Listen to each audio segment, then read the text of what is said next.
I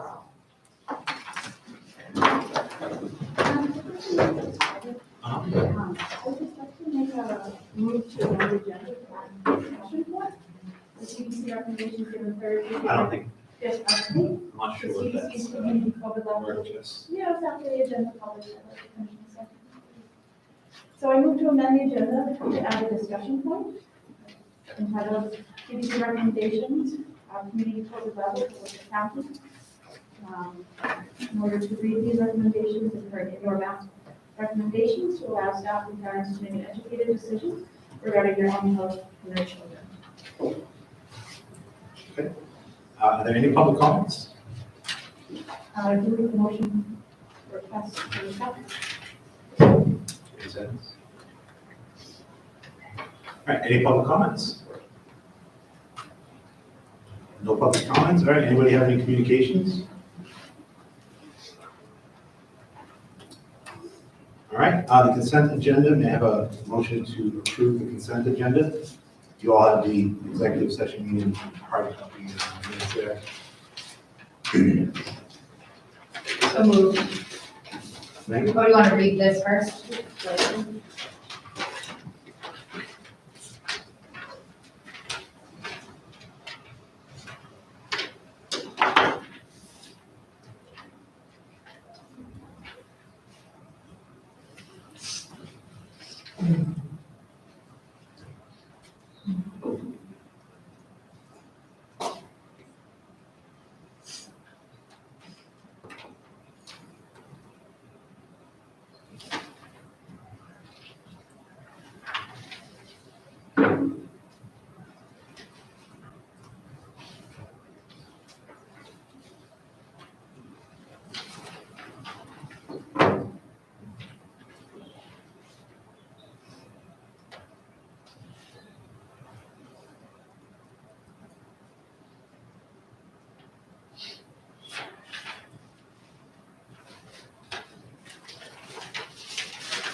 Everybody read?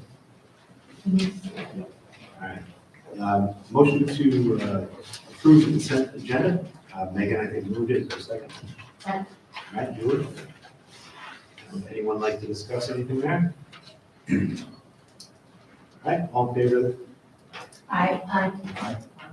Aye. All right, motion passes. Consent agenda is approved. Okay, into reports. So the first thing, I know Caroline, student representative, has prepared something for us tonight. So would you like to go first? Hello, everybody. There hasn't been much going on since we had winter break after our last meeting, but there are some interesting things happening in the next few weeks at Tohoto that I'd like to share. One thing I'm super excited about is our first musical in, as far as I know, at least 6 years. So they have their auditions today, and I think they went really well. I'm excited to finally see the stage and our amazing talent be put to use. Another thing is that there's going to be a winter ball for high school on February 4th, and I'm glad to see more dances to make up for the ones that had to be canceled due to COVID. And then the last thing is there's a club called Ace Club, which Claire is the advisor of, and they are doing this exciting thing where they're having open tutoring sessions for middle schoolers and some underclassmen high school subjects. And I think that this is a great opportunity for students to get some help from a more relaxed environment and to get other people's perspectives on how to help them succeed in their studies. And I've also heard some people say that they appreciate the email Superintendent Costello has been putting out about snow days. So I just want to say thank you, and I'm excited about all these new opportunities opening up in Tohoto. Thank you. Yeah. Has the school chosen which musical they're gonna? Yeah, it's Charlie Brown, Your Good Man Charlie Brown. Yeah, and I went pretty well. It's a lot of middle schoolers auditioning mostly, but there was a pretty good turnout. I think there was like 20, 30 people there for auditions today. So pretty good. That's amazing. Is it, Okay, do you know if there's when the date is for that? I think it's over Easter break, so I think it's April 7th, 8th, or I think it's the Friday and Saturday before Easter. Yeah. Great. Excellent. Anybody else have anything? All right, thank you very much. So we have an item to vote on for a overnight field trip. Is anyone here to discuss that from the students or you guys? No, they're not here. They're not here? No, I do have, I have a little thing that they wrote up, if you'd like me to. Yeah, well, we can send it to the vote, I thought they Okay. were here, we just Oh, moved okay. up to now, so we won't have to stick around for 3 hours. Sure. Yeah, we can cover that later, all right. Okay. What was that? 2 hours. Well, we'll see. All right, cool. All right, so the next item is what we talked about in December, changing the meeting date.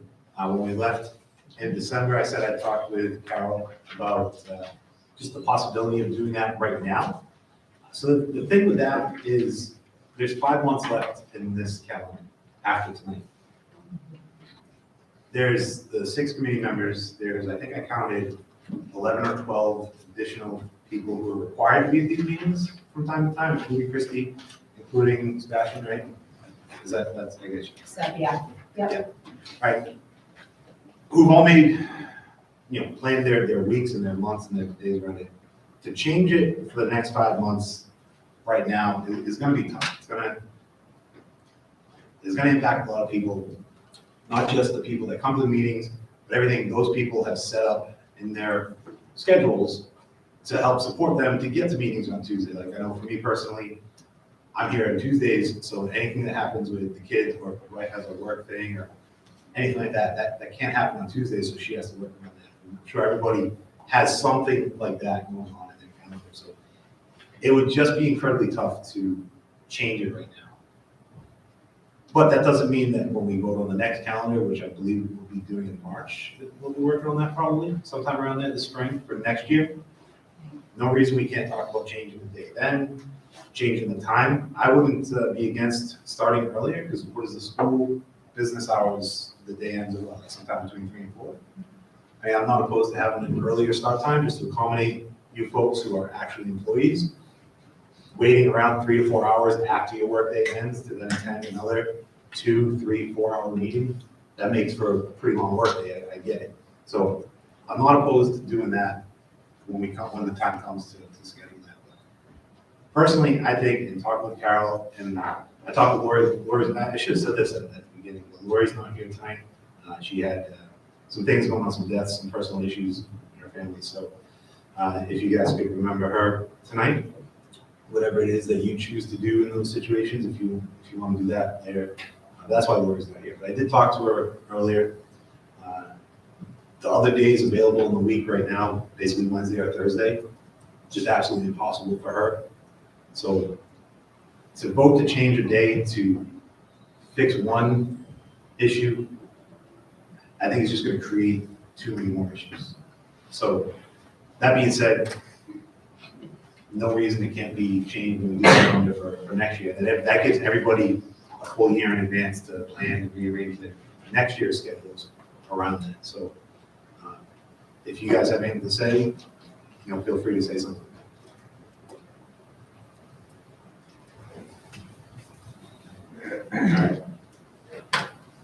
Yeah, that's a tough situation. I mean, I know for me, Yeah. my schedule is constantly changing, Yeah. season to season, I don't necessarily have it, so, every Tuesday is set for this, it could change month to month for me. So I'd be flexible. And I guess I would be able to move around. If somebody else absolutely cannot do Tuesday for a very specific reason that cannot be changed, I could work my schedule. Yes. That's me personally. Everybody has something. I get it. Like I was telling Megan before we started here, I had something come up today that made it pretty tough to get here. There's a couple dozen people directly involved in being here. I mean, how many people are at the table right now? We don't have Paul. We don't have a few other people here right now, right? So there's a couple of factors beyond that. A couple dozen, probably somewhere around 50 people that would be directly impacted. Not to mention the meetings with other groups in town, other committees, especially the budget work that's going on. I know next week there's some Wednesday and Thursday meetings for, the budget and stuff. But next year, I'm not committed to Tuesdays other than the fact that my calendar right now is currently scheduled around Tuesdays. That's it. So the only thing I would say is, I get February, we've already got the budget set in stone, and that's we've got a robust schedule in February, but I'm kind of like Julie, and again, I think we're both very fortunate in that our lifestyles afford us the ability to do that, and so I would be fine with changing the date mid-year, but again, I can't speak for all these people, and I don't want to attempt to, so I can see both sides of the situation, and it's just a tough situation, so. Yeah, I mean, it is tough. Bobby brought this up. I know at least 3 people on the committee have offered other ways to sort of help you out. So if you want to take advantage of that, please do. You don't have to, it's just something that's around. So, Could we poll everybody? Is that it? and there's like 50. So we really do. If they have to do it. For next year, for the next year's calendar, yes. Like, for this year, I know in March, I've got a few things scheduled for work around these dates. Okay. April, my wife has a few things scheduled. Well, I guess travel, you're right, yeah. You know, I do travel for work quite a bit. you Yep. know. So that's just me. That doesn't include the other couple dozen people, you know. And we've got 14, 15 people just in the room now. Mhm. It's tough. I get it. Things come up. Like I said, I had something come up today that I was scrambling to get here, so. I don't know what to say other than that. Yeah, I think the other huge point of contention, which I sensed last week, was Laurie said Thursday, no way. Yeah. And Jess said Wednesday, no way. So Yeah. that leaves 0 more. Not impossible, but I certainly wouldn't be able to do the 6 PM. right? Yeah. Yeah, and then it's just 2, yeah. So understandable. I think when we get to next Rock year, and hard place. and we can project it out for you, and everybody, Absolutely. come to, like, you know, I don't know how many people have too many things beyond a year set in stone. I mean, My it's, schedule comes at 3 months at a time, so that's my. yeah, so if you had a year's notice of when the meetings are gonna be, you can work with that. Like, I can too. I don't need. When's our last meeting? Do we know? What, so I know we got the 2 in February. March, we won. April, we probably only have 1, and then I think May. Yeah. Oh, we don't have May is a little- negotiations this year, but we have the evaluation. With evaluation, yeah, Easy. we've got, the dates around town meetings are always flexible because we may need to do something. for Right, with the budget this year, we'll probably, the town meeting will be Monday, so we'll probably need to meet. Yeah, so it's things like that. So it'll probably be it's probably 6 more, right? 2, But yeah, 3, no more 4, than 5, six, 6, or 7 tops. I know I that's. think it's only, there's 6 scheduled. 6 scheduled, Because right? February is We 2, have 2 in February, we've got 1 every other month. When does it count for year for meetings then? June. June. But last year, we negotiated right through the summer. Yeah. I know the summer. Yeah, yeah. Come, this spring, March, whatever it is, we'll set the schedule for next year, for whether it's August or September start, whatever it's gonna be. Perhaps the meetings in the summer if needed. Always if needed, yeah. We had some last summer because of the communications. Which is, I think we did some Zoom too to make it easier. It was just like us. Yeah, so that's what I have on that. Appreciate you talking to everyone and getting things through. Just to add that, when it came up in August, the thinking was similar, like, it would be tough to change this next month or the following month, people have plans. So I think the thought then was to kind of look out maybe around this time, where people could plan accordingly. So if the school committee does intend to make a shift to try to make accommodations for more people, let's not wait till spring to start talking about it, because we're gonna be in the same position as we are now. Yeah, well, I mean, Saying wait till next year. Christy, when does that meeting typically take place for set the calendars? So March. the school calendar is March, but the school committee meeting calendar isn't usually done until May. But you can change it at any point. You can change it at any point. Yeah, all right. Yeah, I mean, either February is a lot going on with the budget, but maybe we can do that in March too, get both calendars on at the same time. Okay, subcommittee reports, Megan? So I don't want to step on Nancy's toes because I know she's going to be going into detail But we've been working on two things at our subcommittee meetings, and number one is the upcoming budget. So this past meeting, we just looked at the timeline, and again, I'm sure she's gonna discuss it because it was in the drive, and pretty much the gist of it is when we plan to meet with the different town groups. One thing I wanted to bring up to the school committee is we talked about how important it is to have a school committee presence at these meetings. So Julie and I are, trying to tackle Boylston, Berlin, but obviously Mike, and Jess and Bob, and I know it's tough, but Carol had a great idea of, trying to get out in front of the community as much as possible, coffee talks, just trying to get in front of different groups. And it would be really beneficial if school committee members could attend. So I am happy to take on a good chunk of Boylston stuff because I'm home during the day and I have a flexible schedule. I'm sure Laurie is going to feel the same way, Jess, I know you're working, but I think the big thing is getting the schedule out in front of the school committee members and seeing, we want to educate the population, the community on the budget.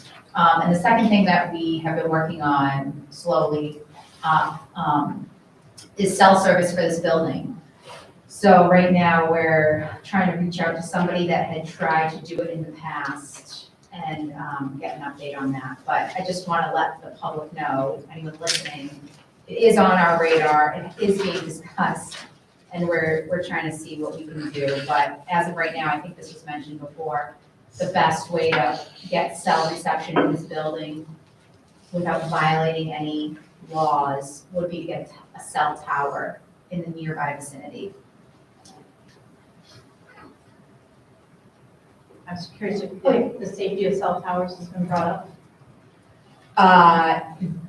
Not with our committee, but that would obviously be something that we would have to look into. And essentially, it's gonna come down to the town's decision, is what I think, or whoever owns the land at the end of the day. It's not gonna be. I attended the town meeting a few weeks ago, sorry, I'm blurred together. And there's a radio tower Yes. on Stiles Road, and the fear is that it would then turn into a cell phone tower. So I think that avenue should be explored. Yes, and that is absolutely something, I just didn't wanna, looking into it definitely. Anything else, Mickey?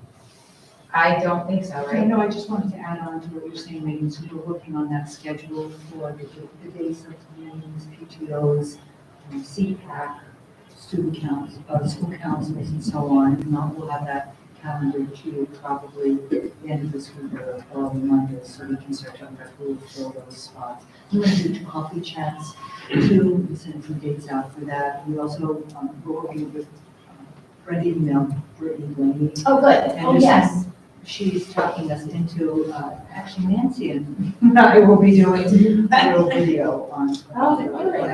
So, we encourage. I mean, you also did incredible, there was 2 One meetings where you tidbit. guys presented that was an incredible amount of information. I told her about that. I said, I think we can splice that. You're the one who said, suggested that, Jessica. So we'll look into that too and see if we can get that. But we'll get every possible avenue we can. Is there something next week? Yeah. Board of Selectmen next week. Yeah. Thursday, they have Berlin on Thursday. Nancy, you're gonna go over the schedule though. Yeah, I'll go. I have it all. That's why I didn't wanna. All right. Cool. All right, so that's good for Megan. Lori's not here, so we're not gonna do 3 and 4 there. Number 2, we haven't had meetings yet, but I can talk to Paul and Carol about their availability. I'll talk to you guys about that, hopefully this week. I can answer that. Too soon? Susan. All right, Carol. I wanted to let everybody know about the interview process. If you saw the newsletter this week, we're launching that. Those interviews, we're starting with surveys. We'll have a survey coming out for the Tohoto principal this coming Friday. And we'll soon be collecting, we put out information about who we wanted to serve on the interview committees, trying to seek representatives from all different facets of the community. And we'll be asking soon for volunteers for that. We want to make sure folks have the dates ahead of time because we really need that commitment of all of those things that we're going to volunteer to do this work. We want to make this very comprehensive. John Campbell is really working with me. He'll be coordinating the interviews themselves, which primarily will be taking place here. And so to keep an eye out to this week for the survey, the Tohoto next week, next Friday will be the survey for Boylston. And then we'll go from there. So you have the schedule, I think, of everything happening as far as the interviews. We'll be bringing those final candidates into the schools so that staff who are not serving on the committees will have a chance, parents also will have a chance to meet the candidates, the top candidates, and students as well, because we love to hear from their input. So I will be involved on that level with the meeting with those candidates and listening to the feedback from the folks who are involved in meeting with them in the schools. So how many candidates do you expect to make it to that point? Typically 2 or 3, I will say. Yeah. I'm hoping we get a good pool. We're starting early enough, I think, that we'll be able to get, this is usually the time of the year when folks start thinking about applying for different positions. So I think we're going to be right in the prime of that time frame. So I think we'll be good. I also, go ahead. Sorry, one question. How is student selected for that? I think we'll do student council over here in Tohoto, and we'll talk about it. I'm not sure Boylston how we'll do that for the student council, but we do want to have their voice heard in that. So. How do parents get involved with that? Or do they? Parents will get involved primarily through the boards. For example, representatives from the PTO, or the PTO, the Berlin School Council, CPAC will be representative. So we also have to have time for space for the teachers and various grades fans to participate. Will those interviews be open, like interviews that we watch, or is it only the people on the committee? We haven't talked about that yet, so we'll have to talk about that. Is there open interviews? I'm not sure about that. We'll talk about that. Yeah, we haven't. I do want to also mention to you that the job descriptions you'll be voting on tonight have a few changes in that. Probably the most significant one is the principal's job description. The change in it is that we're moving those positions to full-time, full year. They typically been 220 or 225 days, but we felt that since the principals are here quite a bit during the summer, we want to have that, and they'll take the same vacation times that we have available, the same number of days. Their pay will be increased slightly. It's only about 20 to 21 additional days, but we feel that we need to have principals here over the summer as much as possible with the rest of the administrative staff. So that's probably the biggest change, followed by John Campbell's position. We're adding that stipend piece for the elementary curriculum. So his the same principal position with that addition. So that's what you'll be looking at tonight.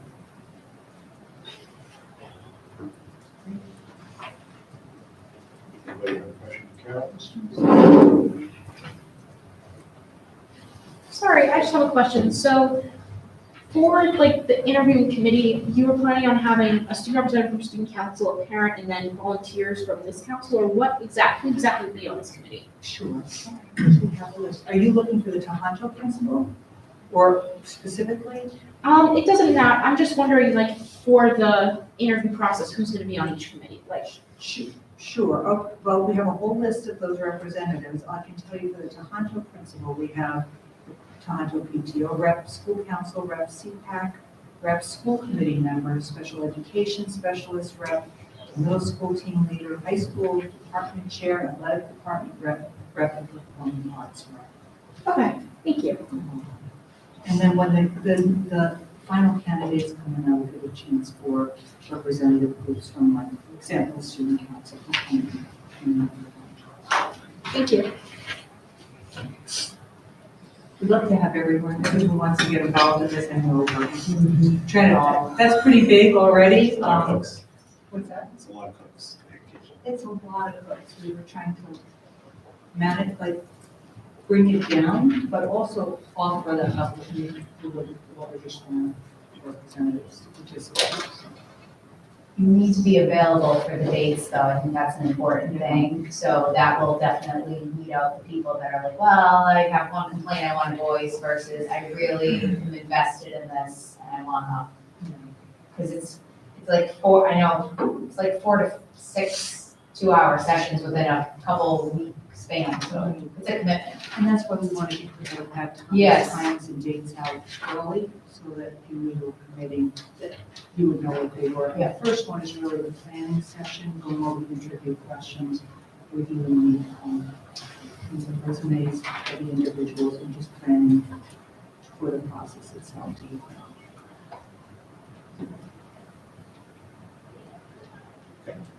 I'm good? Next up is Director of Finance and Operations, Nancy, on some budget issues. Items. Okay. So the first thing I'd like to start with is our surplus disposal request. So in the school committee folder, you'll find a surplus disposal request form for math books and math textbooks for grades 6, 7, and 8, and they come to a value of $9,933. These materials are no longer needed by the school since these textbooks and workbooks range from 6 to 19 years old.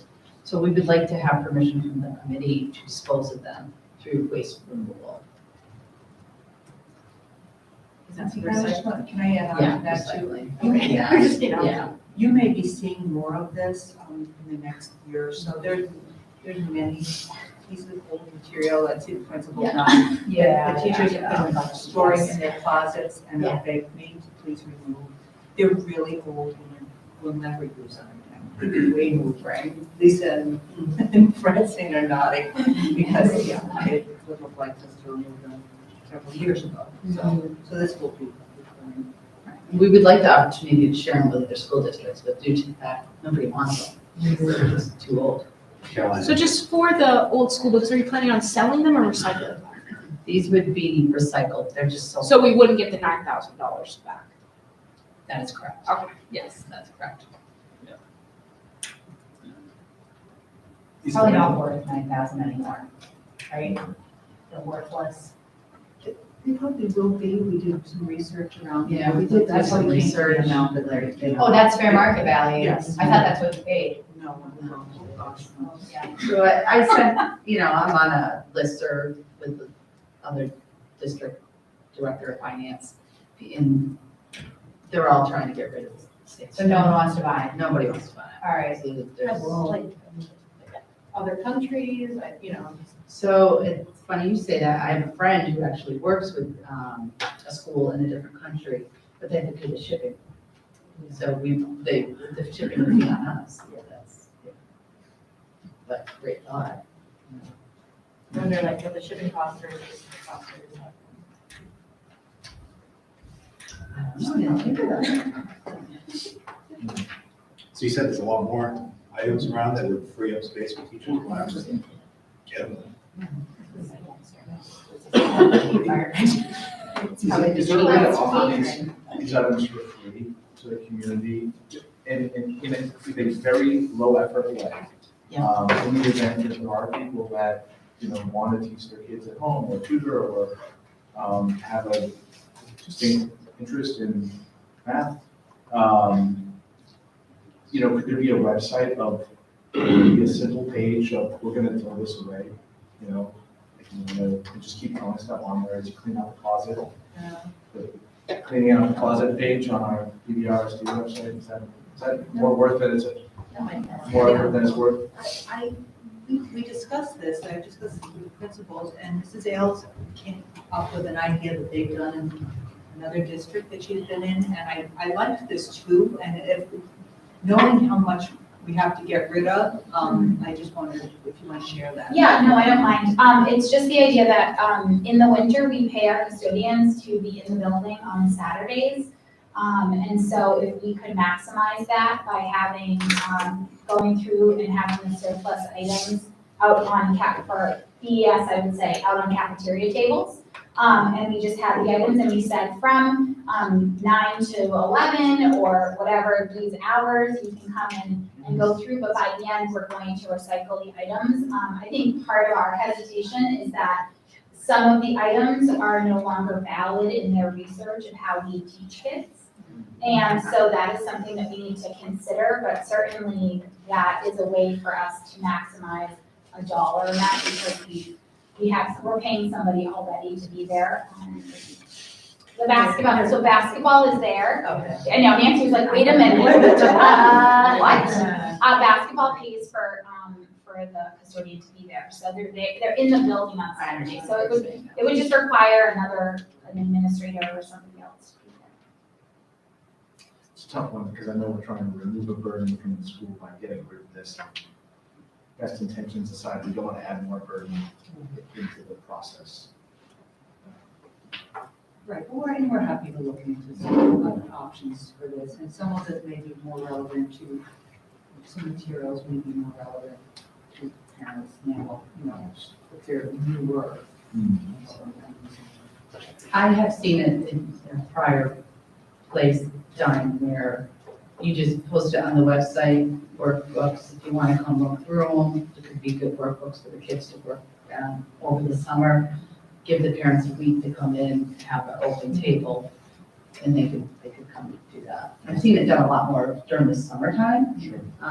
But and then if that doesn't work, then you go to Spring, yeah. February. That's something we can consider too. Summers are great, Yeah. especially if we're working on Christmas. And Yeah. so- Yeah, no, you're right, yeah, absolutely. Yeah, I mean, after going through the tour, I don't think Berlin was as bad, but I do some of those classes were crazy in Berlin. BES was like, there is so much stuff. Just like it. Yeah, it's almost like overwhelming. I mean, there's a science lab that's just full of stuff. So, yeah, I think it's a need, and I don't think we should put too much effort into like, if you want to do a web page, or I like that idea, I think get rid of it. You gotta, because as we grow, we're gonna need that space.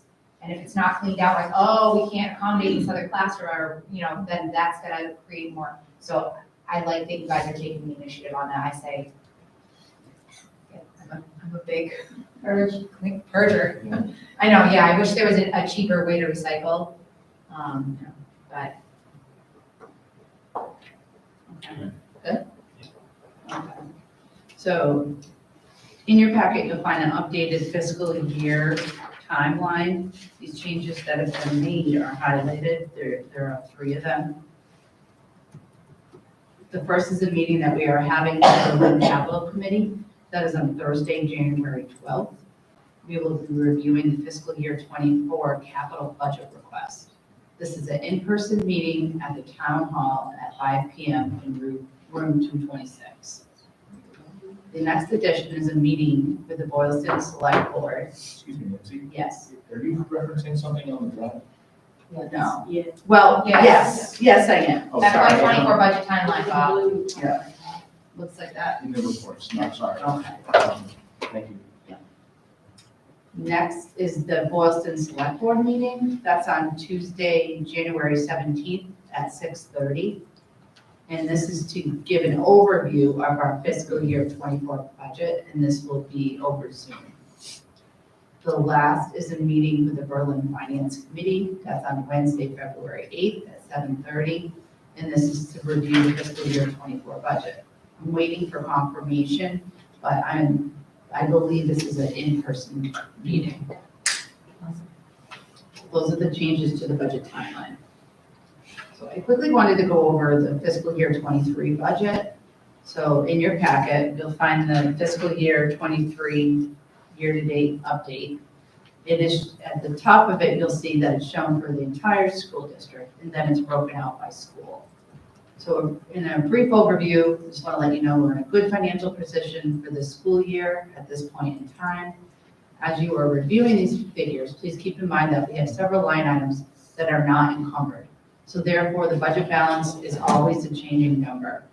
Some items that we don't encumber are repairs, supplies, conferences, memberships, professional development, IT substitutes, and there's more. Much of the savings that we currently have are from our fixed charges, which is our healthcare and our benefits. Typically, these savings are from new hires who did not elect our benefits. These amounts can fluctuate throughout the year with new hires and unexpected costs with unemployment. We are also forecasted to have savings with special education transportation. This line item is budgeted a year in advance, and at times it can be difficult as movement in education is very common. Also, the prior director of finance prepaid transportation line items last year, which freed up some of these funds. Lastly, we have savings in positions where we haven't been able to find anyone to fill these positions, or we have had new hires come in at a lower salary level than budgeted. Overall, these savings most likely will not close the budget with substantial savings, as these funds will help line items that are forecasted to be going over, such as our increasing electricity rates, repairs to our buildings. Does anyone have any questions on that part of the update? Okay. I also wanted the committee to be aware that I am still holding the November and December invoices for NRT. So they did send me a revision, but I actually sent it back to them. That I didn't feel that they gave us an adequate discount for the amount of buses that we have been short. I have been keeping track of the days, so I sent it back to them. So we've been going back and forth, but I just wanted to let you know that it's kind of in the works and it still hasn't been paid. It is encumbered in the figures, the full amount, in what you have seen. And just a quick update on transportation in general. Before break in our last meeting, I was hopeful that we were going to have a driver for Berlin Bus 3, and unfortunately that didn't happen. NRT is still feeling hopeful that the driver will have his license by the end of the month. I released the Where Is My Kids app this past Friday. I don't think the app is perfect, but I think it will help. Families will need our district code and their student ID to sign up. The district code was sent out in our newsletter and by a district email that was sent out yesterday. A parent can receive their child's student ID from their school directly, and in the middle school and high school, the student ID is the same as their lunch ID. So that's something to keep in mind, but that's not the case in elementary schools. Yeah, it's a little different. And does anybody have any questions on that? I'm curious, so to do the prior app, you had to have student ID as well. Would that number be the same if you were your student then? I'm quite certain that the student ID stays with you throughout your enrollment through the school, right? Yeah. Okay. One of the other things that I wanted to briefly mention is in athletics. I believe most of us are aware as to what has recently occurred in the professional football world this past couple of weeks. It has proven what we already know, which is that AEDs are extremely important and they save lives. I just want the school committee to know that I spoke to our athletic director and I confirmed that our school district has 5 portable AEDs. The AEDs are brought to all of our home games, and if there's an off-site game, it's provided by the off-site school. And if they aren't able to provide one, we have one to bring with us. All of our coaches are CPR certified and they're trained using AEDs. At this point in time, we only have an athletic trainer at playoffs games, as this is when it's required. This is, however, a discussion of the possibility of having us have to hire a full-time athletic trainer. I'll keep you updated as that discussion continues throughout the MIAA. Yes.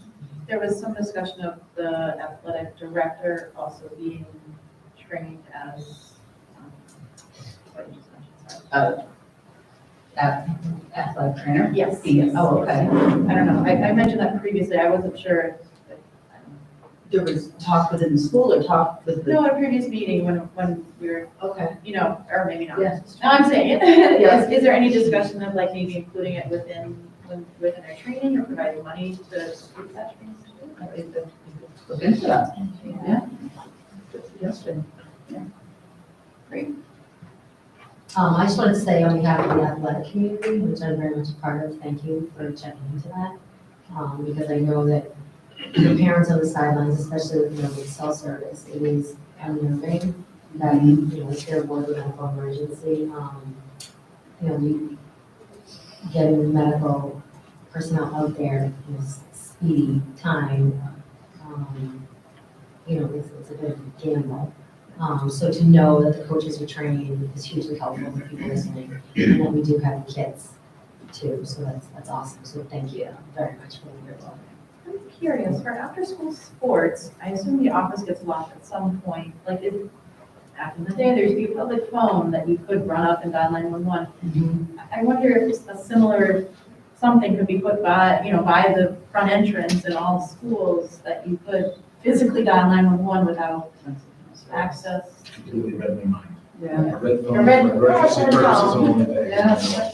I think something says that it probably should be put outside of the school building because you need a key to enter the school building. So if there is an emergency, like a parent were to run up, I think it'd be more helpful if it was outside the building. Maybe both. I will ask Dan, facility director, to look into that. It's a great Great suggestion. turnout, but the field is so far, that baseball field, isn't it? And there was an accident there it was last spring. I think we talked about this, and Yeah. thank God there was like a doctor and a nurse there. Right, two kids collided and the kid had a concussion and somebody ran to the road to dial 911, right?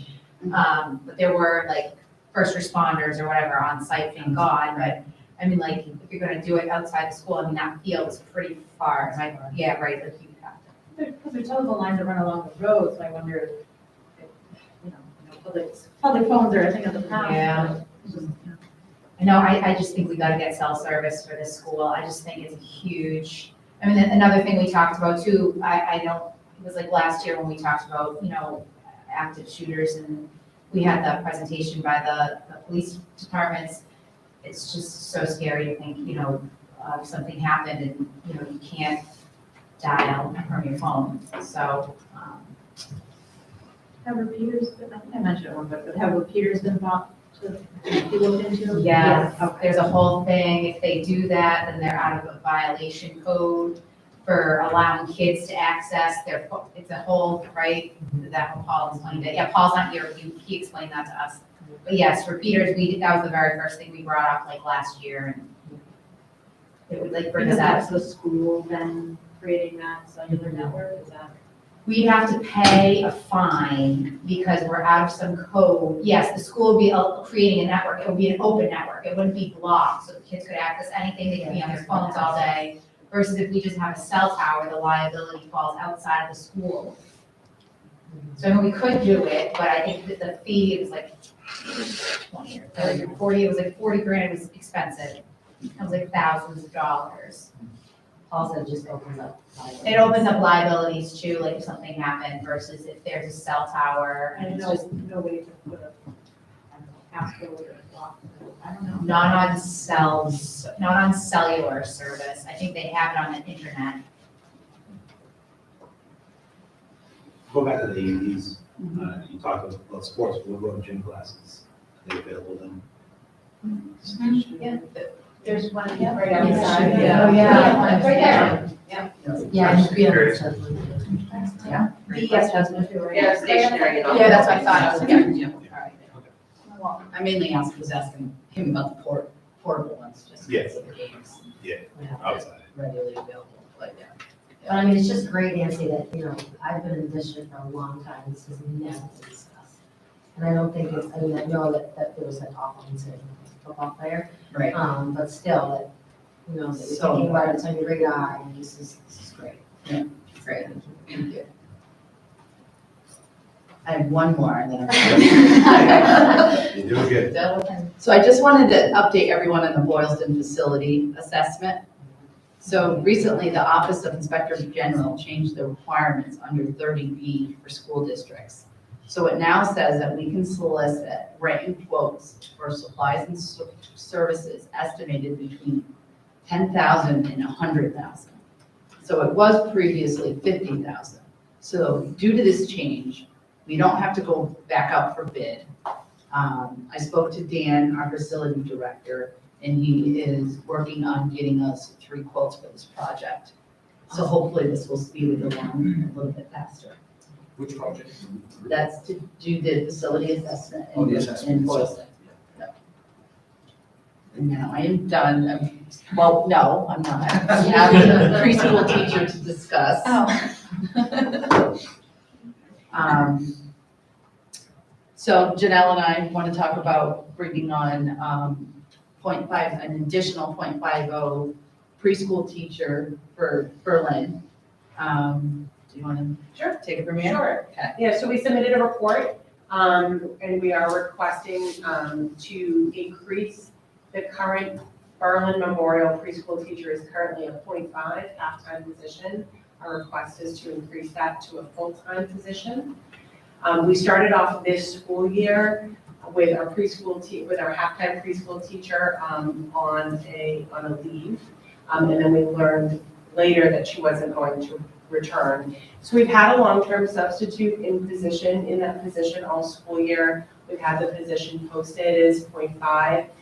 We have not had any success in attracting a 0.5 or half-time person. Feedback that we've received is that, while it's a lovely school district, love to work here, there are opportunities that are full-time, and that's what folks are looking for. So we feel like if we had the position at full-time and able to post it for that, we would be able to draw more and more experienced and qualified candidates. In addition, because this is a very busy time for preschool, our referrals and evaluations for special education services at the preschool level, we are now projecting that we're actually going to need that additional preschool program in the afternoon that a full-time teacher would provide us. So both of these things have sort of come up within the same 2-week period. So those are sort of 2 reasons why we would like that. And we would like to be able to open up, and we may very well need to open up that afternoon preschool program in Berlin this school year, whether it's late winter or early spring. I don't quite have that timeline. There's a lot of moving parts, of course, with special education. But we know it takes time to post the position, find a qualified candidate, get them into place, et cetera. And then open up that afternoon preschool program for students and families if they're interested in signing up for it. What are the current hours of the preschool now? So I believe the morning preschool runs about, and I'm looking at John too. 8:45 to 11:45. Thank you. So an afternoon preschool would be, what time did you say it ends? 11:45? 11:45. Yeah, so we would probably go about, I don't know, 12:30 to 3 or something about that. So it's about a 2.5-hour session. Yeah. Will those be split sessions or the same kids throughout the day? So these are half-time programs. These are 2.5-hour programs. This does not give us a pathway for a full-day program. And it does seem as though there's some interest in that, and we very much are interested in exploring being able to do that. That's part of our district improvement plan, is to be able to study and look at that closely. That comes down to, of course, facilities, numbers of teachers, et cetera. Because the ratios that are required, preschool programs cannot have more than 15 students in them. So we couldn't take the morning and the afternoon program and make them all full day. That would be too many students at once. So we are looking at that, but it's a little bit more slow going. So it would be more like on IEPs, like if they needed that so many hours, they couldn't put more. Yeah, so when I'm talking about the projected need for special education, that is addressing the needs for students with IEPs. But these are integrated preschool programs, so we have a certain number of slots for students with and without IEPs, and that's what makes it integrated. And it's phenomenal. Both of my children went through it, Tohoto, but it's a wonderful program. I agree. So financially, If we were to hire another half-time preschool teacher at this point in time, it would be an additional 18,000 through the end of the year in approximately. We're just about halfway through. And you have, we can pull that from school choice or something to. At this point in time, we have a little bit of savings in the budget, and I think we could make it work. Okay. How many students, this is for Berlin? you said? Yes. How many preschool students do you have now in Berlin? So Berlin has, right now, they have 2 programs, both run in the morning. There's a 3-day program Monday, Wednesday, Friday, and there's a 2-day program that runs Tuesday, Thursday. And they're both running at or near capacity, and capacity is 15 students. So one program may have 13 and the other one may have 14, but they're very near capacity. Are they unique groups of children? Yes. There's no overlap? So in special education, there is some overlap because some students do need a 5-day program, which so sometimes when looking at the data can get a little squirrely because it's, are you counting the same student twice? But for the most part, in general, the rule is that they are 2 distinct groups. So it might be 20 to 25 kids-ish, maybe 25? Yeah, 25, 26, yeah, somewhere in that range, yes. Yep. And I will say that there actually, it was new, I've been involved with the preschool in this district for, I don't know, 5, 6 years or so. At least, Yeah, some time. For MJ, yeah. And I have to say that this was the first year that I actually saw one or more families opt in to both the 3 and the 2-day program to create a 5-day program for themselves. But those are more the exceptions than they are the rule. It's a trend to watch, and I think it's part of what we want to be able to study in both looking at a full-day program and a 5-day program. I think when we take a look at that, are we talking about a full-day program that runs 3 days a week, or we're talking about a full-day program that runs 5 days a week? So many different configurations. Yeah. And can you quantify the interest you've had or share about for afternoon programs? I'm wondering what this person would do with their other 0.5 while there's just morning programs. Yeah, so a couple of interesting points there. So what we would be doing with that extension of that staff member's day is we would be opening up an afternoon program that would run Monday, Wednesday, Friday afternoons. And we would then be able to open those slots up. We would be able to make the slots open available to students with special ed services and needs.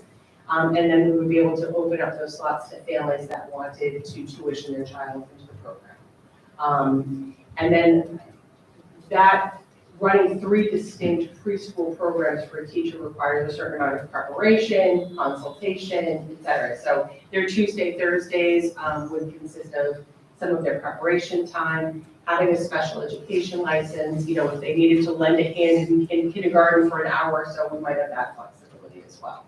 Just out of curiosity, and I don't mean to drag this one out, but I could talk about preschool. what does it mean? What does it mean to tuition their kids into the program? So the preschool programs are actually, parents pay a tuition for the preschool programs. And they are, It's all right. no, that's what we do. Right, that are, Like about 1,600 for the 2-day program and close to like 2,000 for the year. This is for the year. Yeah. So it's like 150 and you pay on 10 monthly installments. But is there a? Something close, it was close to It's that. the same deal. 2,300. You envision the same deal regardless of which program yes. the children are in. Yeah. Right. And then the important note that, that Nancy was reminding me of is that the program, some special education students need the program in order to make progress, and there is no tuition for those students. Yeah. So there are definitely a lot of layers and things. Yeah. And if the chair would like, we'd be happy to come back and talk in more detail about how preschool works entirely. I know there's an item on the district improvement plan, Yes. to kind of evaluate It is, that. That's yes. probably a better time to Mhm. dig in. What I wonder about is like, where's the line between education and daycare? Mhm. And, parent interest in having a place to put their children Mhm. full-time, 5 days a week. Right. Doesn't necessarily mean it's the right educational choice for those children. I don't know what it is. Right. You probably do. and I'd love to learn. Yeah, and the resources too, because, we have a certain amount of space in the building, et cetera, so. Right. Indeed, a complex topic. For a long time. And there's usually a wait list for those sessions, right?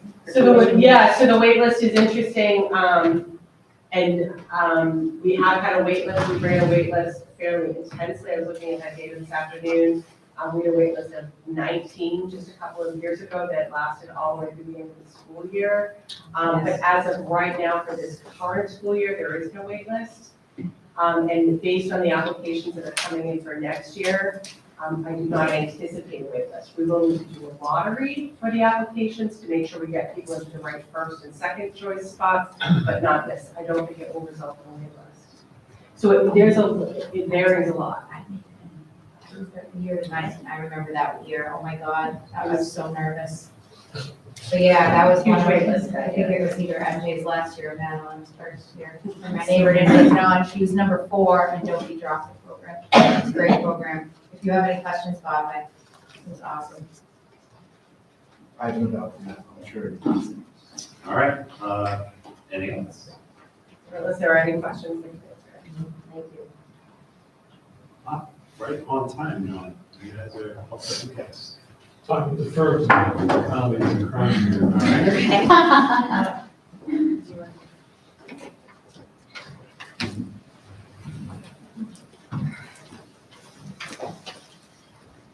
You want a chair? Do you want to sit up next to me?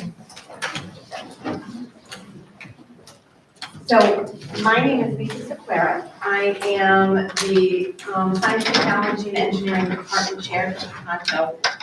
Francine Gleason is the Math Department Chair at Tohoto. And I do have to relay apologies for Peter Doherty. He cannot attend today as he is not feeling well. He is listening though, so I told him he's very nervous. I am going to be the voice of Tohoto this evening, so I'm hoping to do everyone justice for the reports to make sure of my accuracy. Ms. Gleason is here, and I hope. Okay.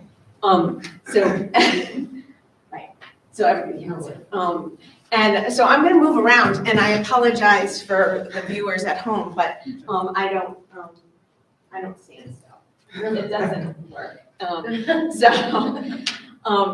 So in introductions again, Lisa Sequeira, and so I'm here to present all 3 ELA, math, and science MCAS results for Tohoto. Grades 6 through 12, and we'll break it down. So we're going to be doing math first. And I'm wearing new glasses, and so I actually have to step back over here so I can actually see what I'm presenting. I apologize. You're fine, you're fine, you're fine. Okay, so the good news is that our students and staff should be congratulated for their achievement at the 10th grade level and really at all levels, considering the challenges that we faced over the past few years. This is a snapshot of achievement for 10th grade math for 2022 at the top here, and this is over time. So you can see just briefly by the colors, we're looking at blue and green, exceeding and meeting expectations for the school and the district does far outweigh the average for the state. And just to remind everybody, and this will move forward throughout the presentation, 2019 was, I had to ask the kids today, I'm like, when was COVID? What was happening? So 2019 was a normal year. And 2020, that is when COVID hit and when all of the MCAS were paused. 2021 was our hybrid year. 2022 was is this year. And you can see we're really back to essentially achievement levels that are equivalent to pre-COVID. What is changing? I think we have to recognize as a district that what is changing is our school population. It is a wonderful, amazing opportunity to meet so many different students but we have to recognize, we have a changing population. We have a changing population, we have increased number of ELLs, we have increased numbers of low socioeconomic students, our increase in high need students. It's just increasing, and those are challenges that we all need to face, and we need to retool, and we need to make sure that those students are being supported in understanding how to do that the best way possible. This is a scatter plot of achievement for meeting or exceeding expectations and growth, the median or the average student growth percentile for Tohoto. This is used to compare an individual district's growth and achievement with other districts. So you can see that this is us, this is Tohoto, green Tohoto, and this is state. So we are above and beyond, we are at 71% for the mean student growth percentile and 83% meeting or exceeding expectations. So we really, this is a really very valuable graphic for both ELA and math, because student growth can be calculated. This is not something that happens in science, because science MCAS is a snapshot of what happens. Excuse me, Oh, yes. just a question on the previous slide. Yes. I just want to make sure I'm understanding it. So the chart is normalized around the state's performance, is that correct? Yes. It's moved around so specifically so the state is at 50/50. Oh, no, that is not. No, it is not. This is actually scores, average scores. So the average taken for the 302 districts that, comprise the Massachusetts state school system, average, this is where it lies. It lands exactly on 50/50? It does for the 10th grades. Wow. It does. But you'll see it change for the slides for the Okay. 6th grade, 7th grade. And I apologize, that's No. why she's. No problem. That makes sense. So I'm gonna just get my water here, because otherwise. So this curriculum analysis is important as educators to look at, questions, test item analysis in comparison to the state and the state average and how test items were answered.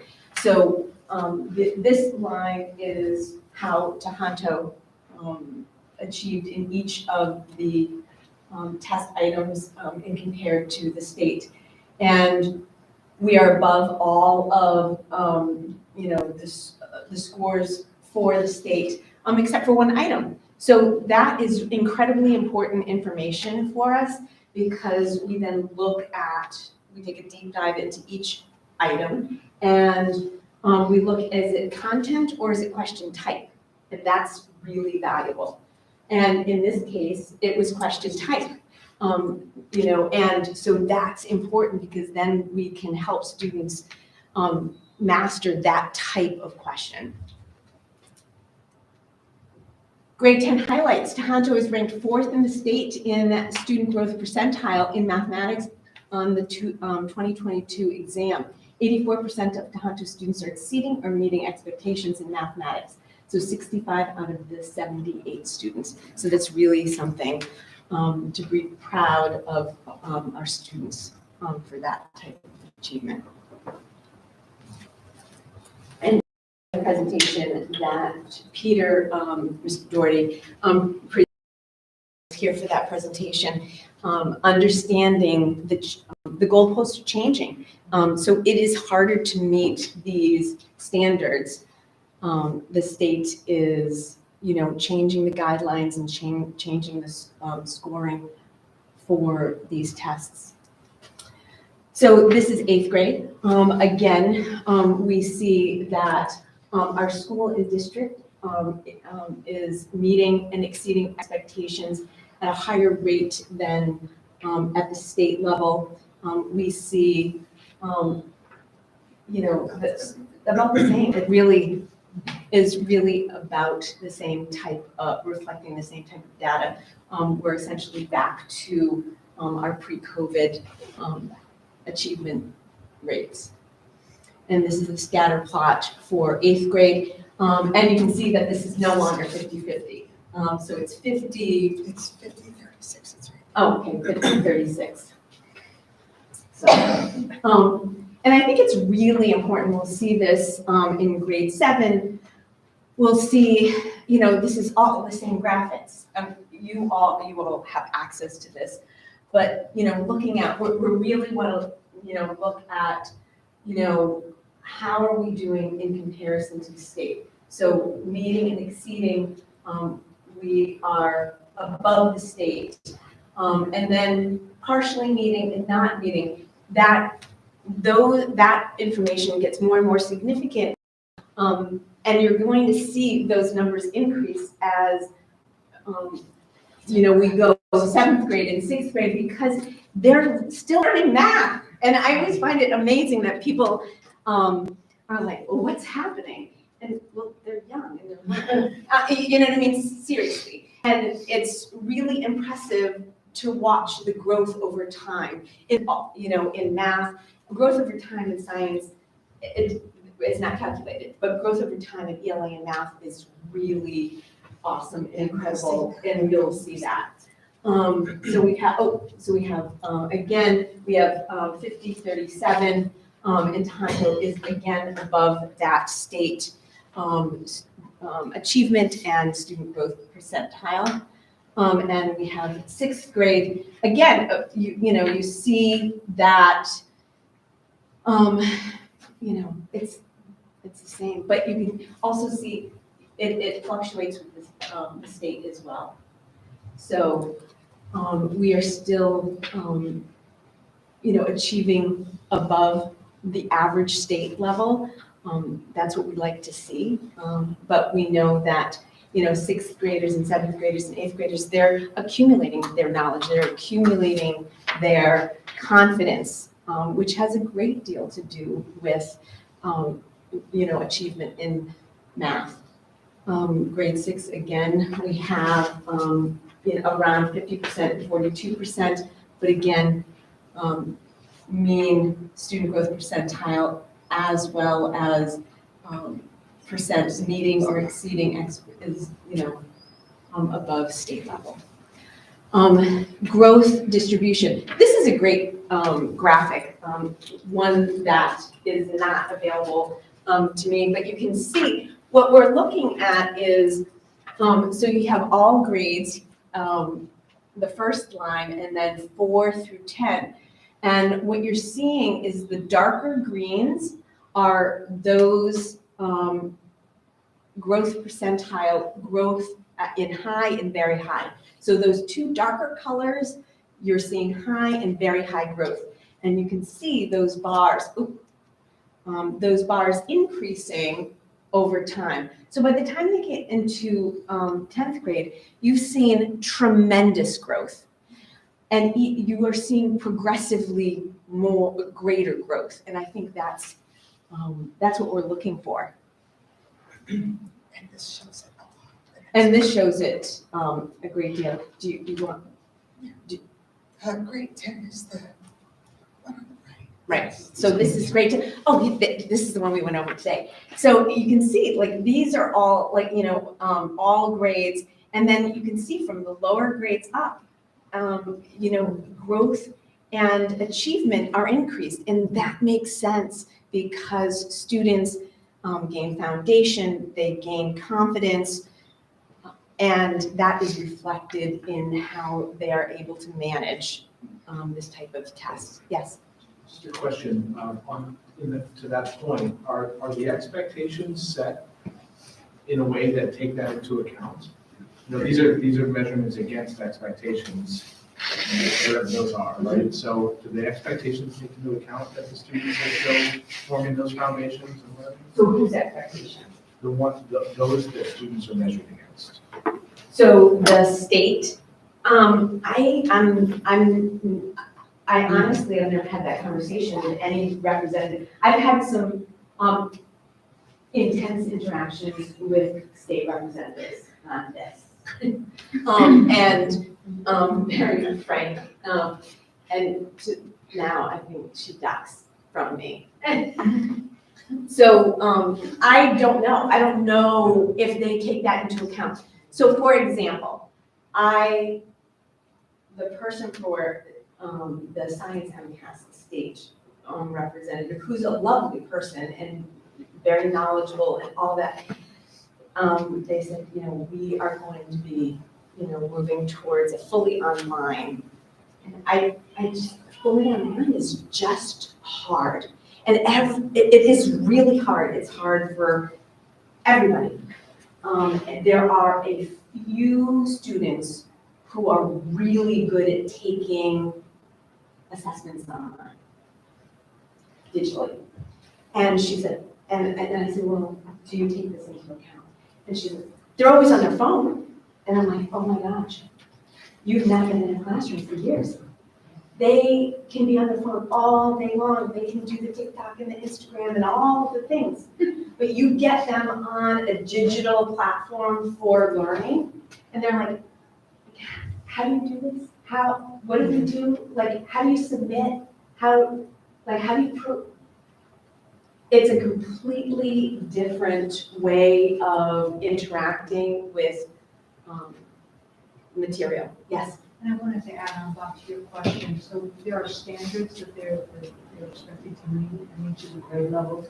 I think in the middle school level, one of the things, if you remember last spring, we had teachers here who spoke to changing the pathway for mathematics so that they are not slowing down the process, but going deeper in 6th and 7th grade, allowing students to get more of those foundational skills. I just talked to the math coach for 6th grade last week, and we're going to be watching those scores to see how much of a difference that has made for those students. So some of them are not skipping over key concepts and skills in those grade levels. So And I that may think, be a part of this as You're still well. gonna have those students that are those students that will excel and can move through the material. Right.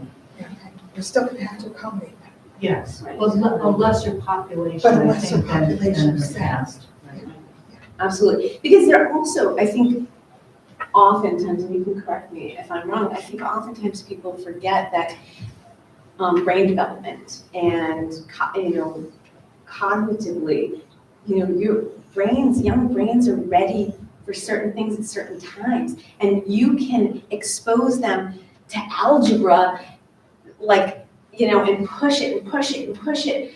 But until their brains are ready, they're not going to absorb it. They're not going to fully grasp it and be able to, apply it in a meaningful way until their brains are ready. And I think that gets lost in the translation, and it makes me feel really sad for some kids because it ends up being that some students can regurgitate that type of thing, even when they don't fully reflect, can reflect in a meaningful way, but they can do the work. And it makes other students who just, they're developmentally not ready, feel less than. And I think it's important for us to recognize that there's brain development that occurs, and we have to be cognizant and appreciate that to meet our learners where they're at. Yeah, the students that were excelling and being pushed forward quicker, those were the students, they would do well on the MCAS anyways, but they were missing certain content because they had such a large gap by jumping from 6th grade to 7th grade algebra. So when they went to take a 7th grade MCAS, they were actually more prepared to take an 8th grade MCAS as opposed to the 7th grade because of the standards that were covered on the 7th grade test. If that makes sense. Yeah. I'm curious, the little kids, or, the elementary kids typing essays that was mentioned, you know, you mentioned developmental stage, like I feel like they're still mastering pencil and paper, and then, but then you judge it on a fully digital thing, like that's a whole other skill set. I think that you're gonna find as kids move through now, again, we're testing first graders online. So as they move through, I think they'll come to a place where it's comfortable and they're more confident. It was a developmental piece, I think, that I think really is still being reflected, especially with COVID. You know, you get kids who really have to pull back. But yeah, I think you'll see that distinction disappear over time. Caroline, did you have a question? Oh, yeah, I was just gonna say that I can speak on the student perspective of, you know, learning difficulties during COVID. I think, I was taught that there's some psychology about where you study and how it affects your brain. So students, they were gone from, here's a place where I know I'm going to have to put in the work and study, to be back home in a room where they're like, this is where I watch TV and relax. And there's a study that makes the brain harder to focus when they're having that distinction problem, especially in, you know, adolescence, so. Adults have the same problem. Yeah, I just know that I've heard that it's higher in adolescents to be able to make the distinction. So like if they're doing work in bed, it's harder for them to be able to go to sleep, for instance, because their brain can't distinct what is for what purpose, the area. So what is the math department doing? So new curriculum is being piloted this year in grades 6 through 8. We believe this new curriculum is formatted to better meet the standards in these grades. It is really important to understand that in every grade, we are teaching standards that are put out by the state. We don't create, you know, we get creative, but we are getting creative around what the guidance is from the state. The pathway for middle school has changed to align, this address what Francine was speaking about with the state frameworks, which allows our middle school students to meet full expectations of the middle school standards and be prepared for advanced mathematics in high school. As MCAS, the time draws near, the teachers discuss the testing formats and provide reminders about test-taking strategies to alleviate any fears or questions in regards to the exam. The MCAS tests require an impressive amount of writing in all areas of the curriculum. Consequently, the math department requires students to be able to answer open response questions in a correct format, and that ends up being, you know, reviewed in coursework. The math department incorporates open response questions into their assessments so the students are prepared to answer open response questions with ease. And the mathematics portion of the MCAS emphasizes problem solving. Very few items ask students to merely add or divide. Rather, the students are given a situation and asked to solve it. In order to prepare for this test, daily math classes are asking students to work through many word problems. Does anybody have word problem anxiety? I remember I did so much in school, like crazy. Yeah, like, to apply problem-solving strategies, homework assignments reflect these types of problems, as well as the typical calculation-style homework. Students are given more access to online practice in Delta Math, IXL, and Desmo, so that students are familiar with online testing tools in math. A point to this is that funding for these is incredibly important. These programs cost money. They are essential. They are adaptive to students' learning and achievement level, and will go over material and reinforce material where students need reinforcements, and will move more quickly through material where students are excelling. The math department analyzes the results of the MCAS as a team, paying special attention to where there may be deficiencies. We look at all questions that score at or below state level and note where in the curriculum these topics are located to be sure that the material is being covered. The math department provides MCAS practice to all students in the 10th grade before the exam and incorporates these questions into classroom assessments where appropriate. An MCAS remediation course is offered every spring to any student who wishes to attend. The success of students who faithfully show up to this class is substantial, and the math department would like to continue in offering this course, usually this course along with a biology MCAS remediation course are both offered and have been offered through grant monies. And Peter has, you know, it was hoping that he could add English to that this year. That there's. Did you hear that? Give me, yes, I heard that. Right, okay. When are those done? Is that during Um, today? So, after school,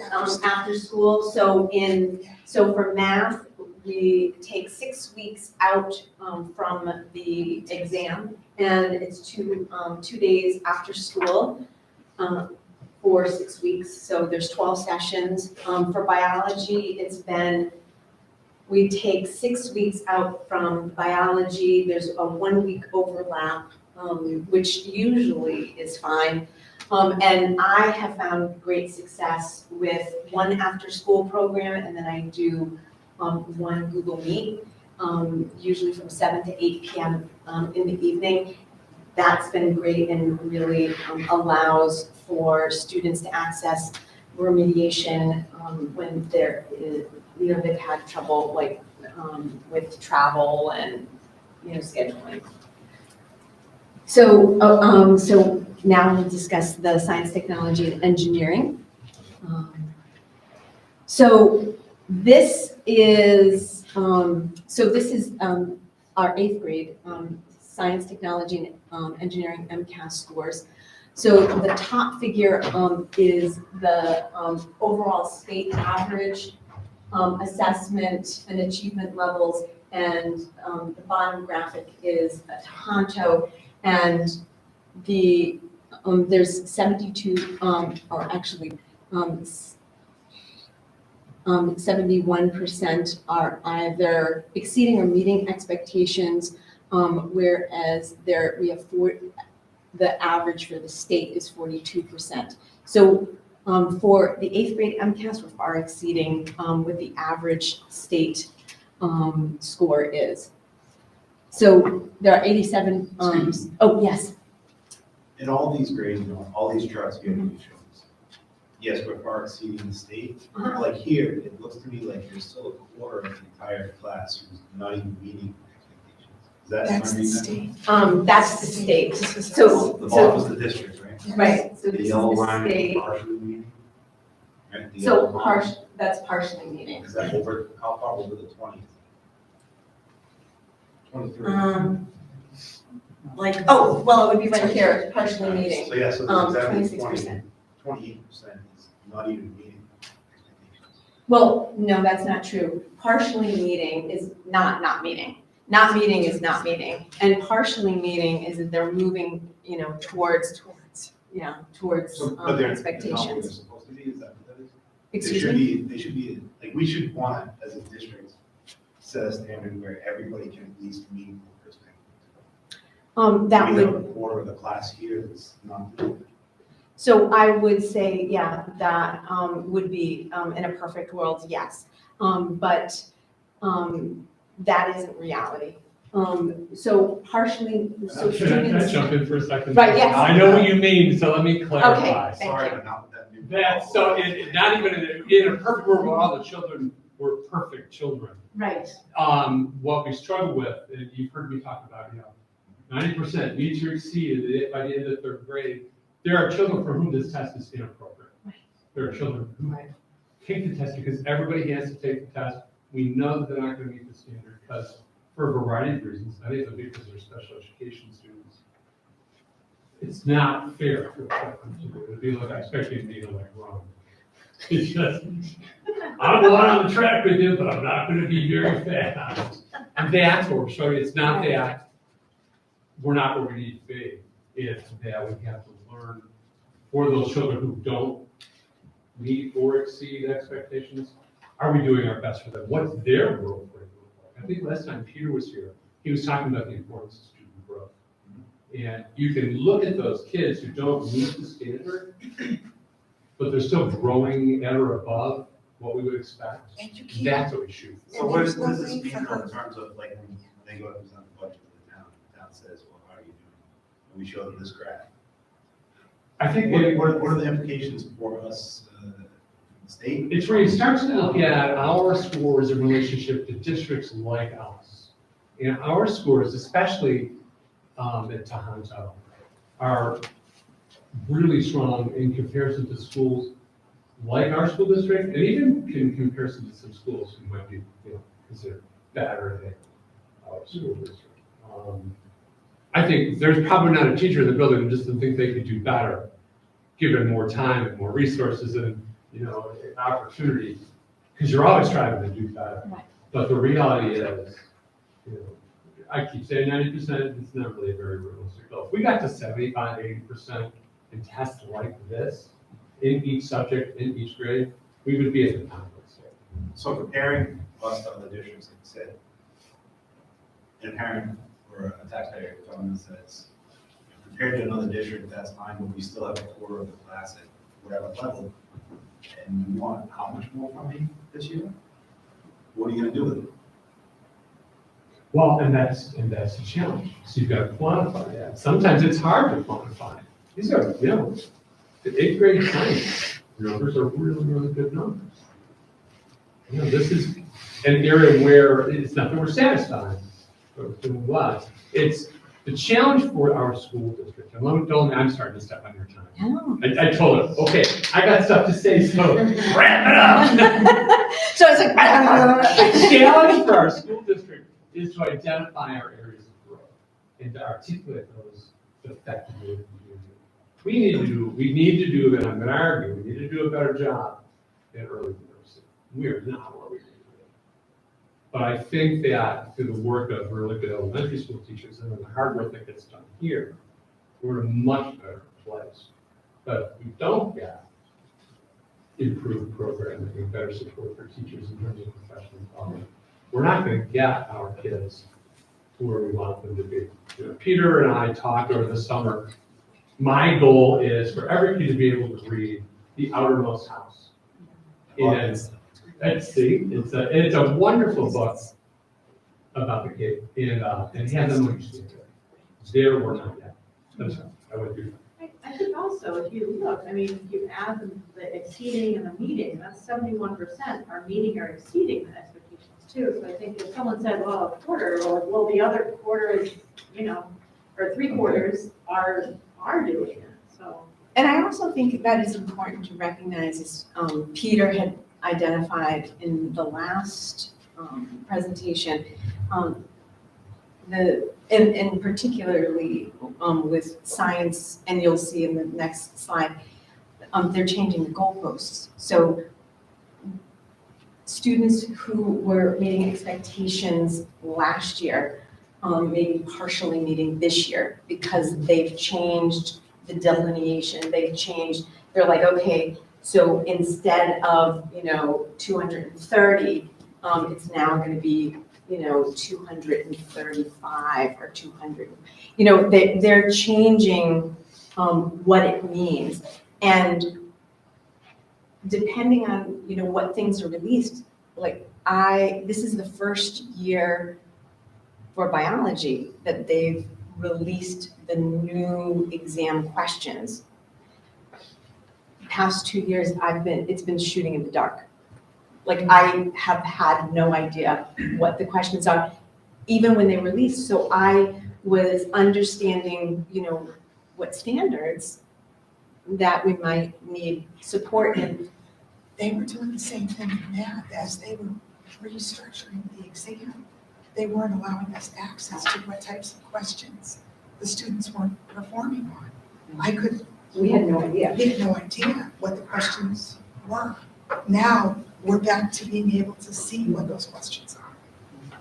So going back to what John was saying, with this 30%, I'm sure you know exactly who those students are, so you can target them for help and all that, but can we get some statistics on, you mentioned earlier, why is this changing? It's because our school population is changing.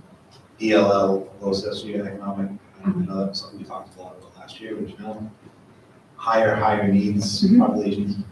Do you have a breakdown of percentages that aren't meeting, that fall into those groups? We can get that information. I will invite you, you can go on, and this is thanks to Sally, DART.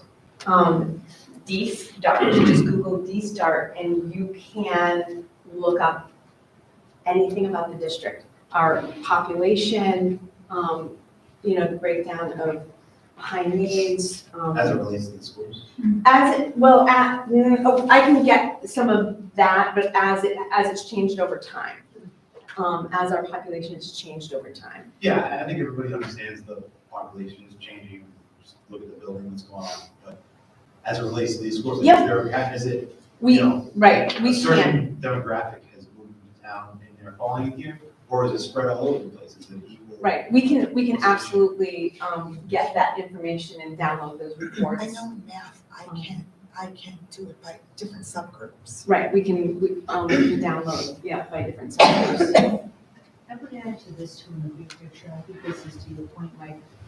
We also need to think about how we're instructing our students to what we're going to present to the community. And I think this speaks to the budget, to the 3-year plan, to the portrait of a graduate. Looking at how we instruct. Are we instructing the way our students need that instruction for where they need to be? Shifting the way we're focusing project-based learning, experiential learning. They're going to these classrooms. Because you're doing a ton of that, Francine. They're thinking about real-world problems. So that's how they're engaging more, I think, in meeting the standards. So we have to look at that piece of it. We need to be able to continuously offer PD opportunities and teachers avail themselves of coursework to learn more about content pedagogy so that they can instruct better. So these are affording more opportunities. Lisa goes out as a science department chair and coach, and the other one, department chairs go out, coaches to a variety of different conferences. They go on to affiliations, right? They'll learn about how to improve teaching and learning. I think, and then also looking, we're talking about with math, for example, what resources are we providing? If we have resources that don't align to what we're teaching, if they're scrambling to try to say, we've got to get to the standard, but the resource that we have, we're going to have to build more supplementary materials.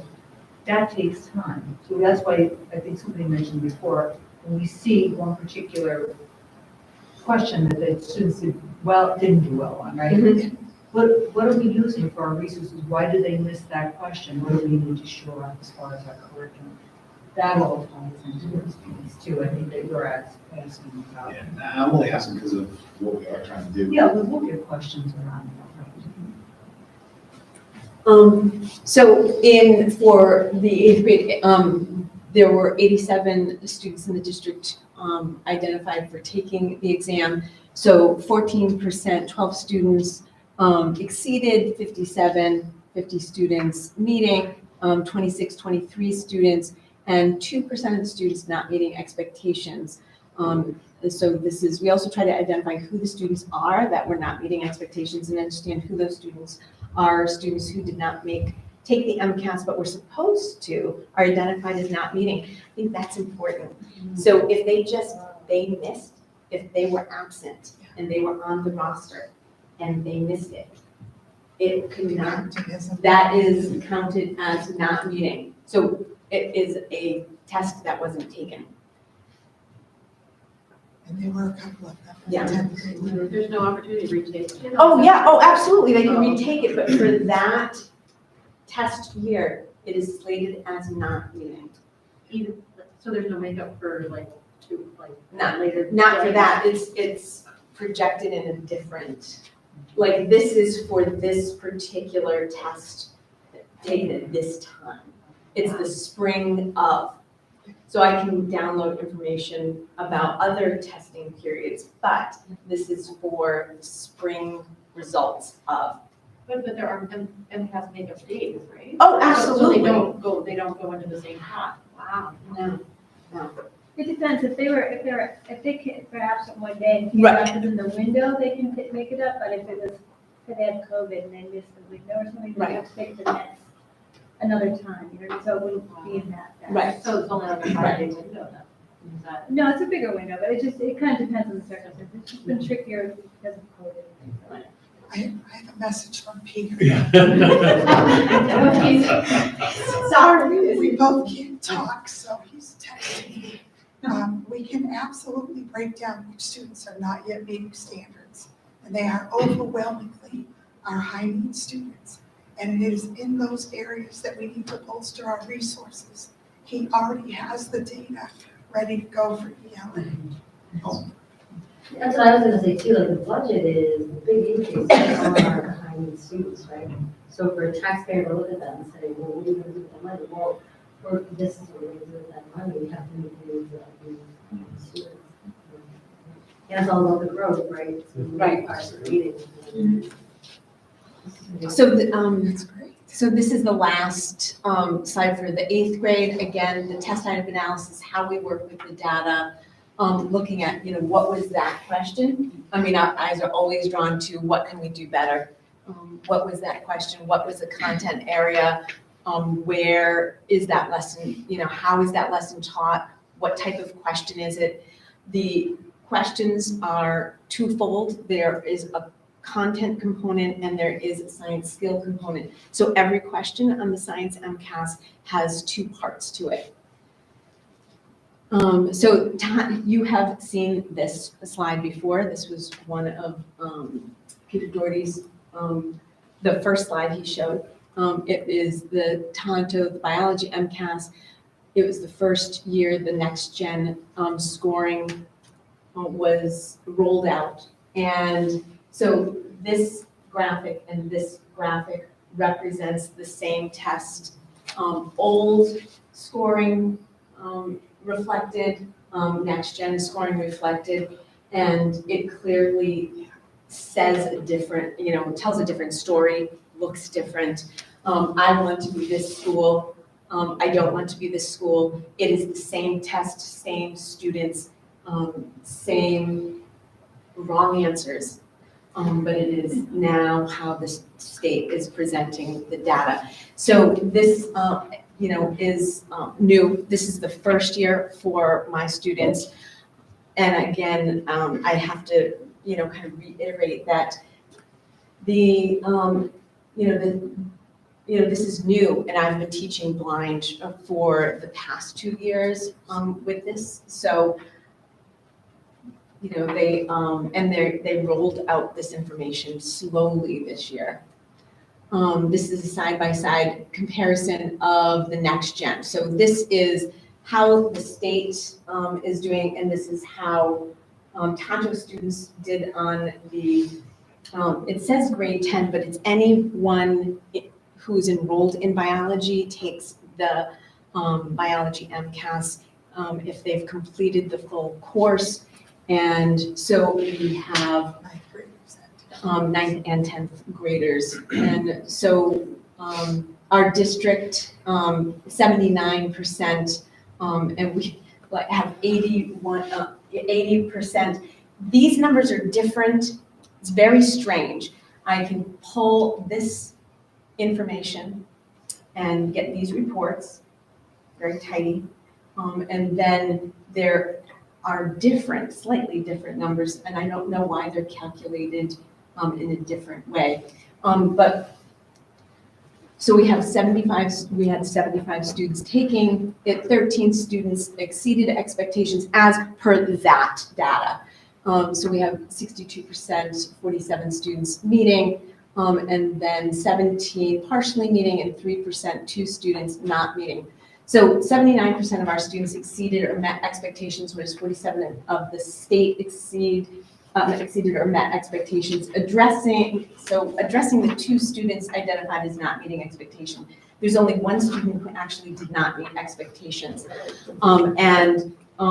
We know that the biology test is a language-based test. There's a lot of vocabulary, there's a lot of language, and it is very difficult for ELL students to navigate that. And the other not meeting is a heartbreak for me because it was an incredibly successful story that is reflected as not meeting. And that was a very successful, very beautifully put together portfolio assessment that passed, which is really difficult. It's very difficult to put together portfolio assessments and have that passed through the state. It was, but in our scoring, it is identified as not meeting. So that's sad for me. So this is the final report. So this is, if you break down the information and download the report, achievement analysis by year, this is all of the same Edwin Analytics. This is the other, so the report that is sent out in district comparison, this is the data that's reflected. 81% of the students, and now I don't know where they get the 81 because the previous slide said 80 and 79, but this is the same DEIS Edwin Analytics, and this is the information that is in the district comparison. So it's 81% students are meeting or exceeding expectations as compared to 45% as the state average. Tohoto STE next steps. So we reviewed the standards report, item analysis report, and released questions. We asked ourselves, are there any areas that need to be strengthened in content or in skills? We reviewed data prior to each unit and identify activities that will promote greater understanding, particularly in areas identified by the item analysis report. Identifying models that are used as illustrative examples for each unit. This is really important. Students really need to be able to look at models and be able to use models and apply their knowledge to the models and then apply those models to new situations, which is a complicated series of events for them to do. And so we want to incorporate these in similar models. I was in the middle school classrooms and they were doing just that. We integrate new question styles and previously released exam questions this year. High school biology can do that. We've been doing that at the middle school level. We're using DEIS reports as guides for creating classroom experiences. There are links here to understand what those are, but those are prescribed best practices within the classroom that have been identified as, goals for what our classroom should look like.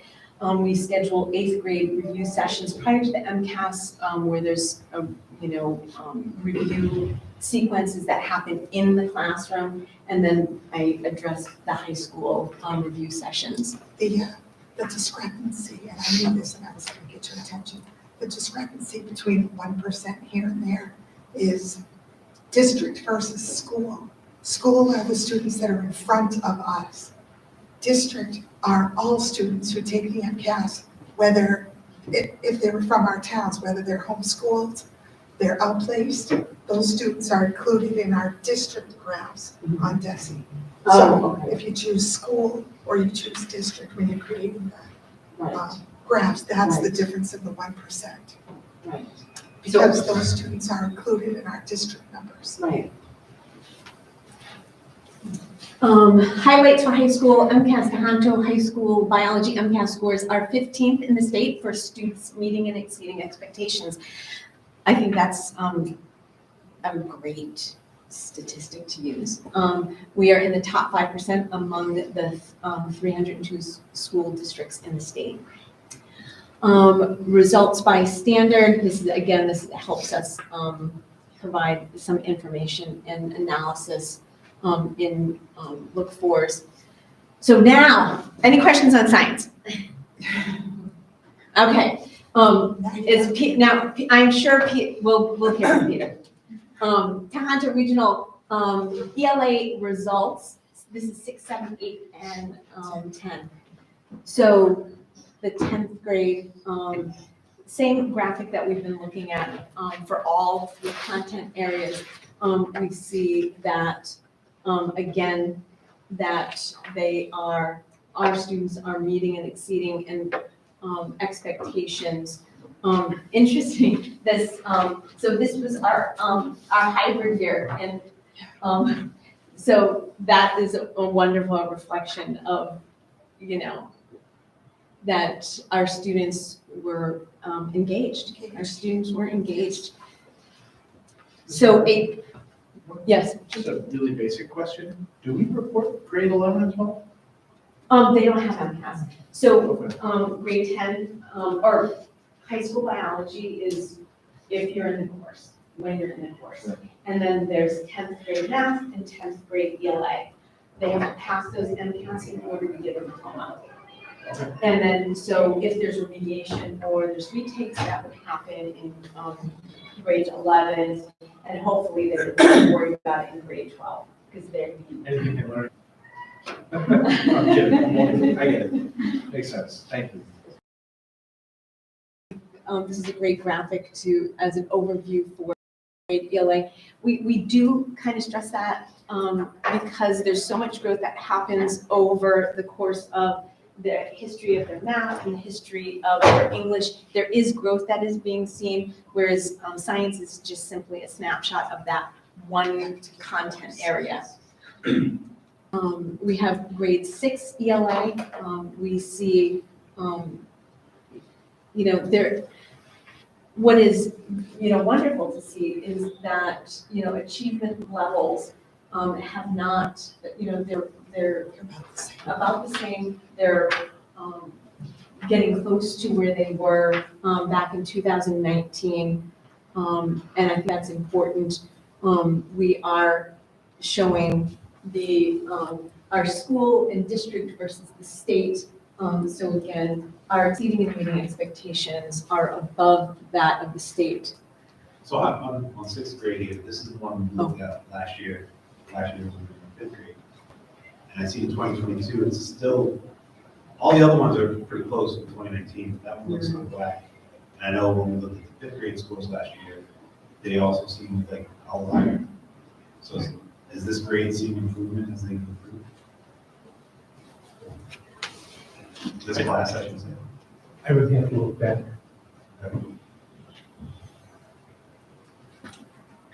And we can see growth. I think there's, growth percentages. And the 7th grade ELA, we're seeing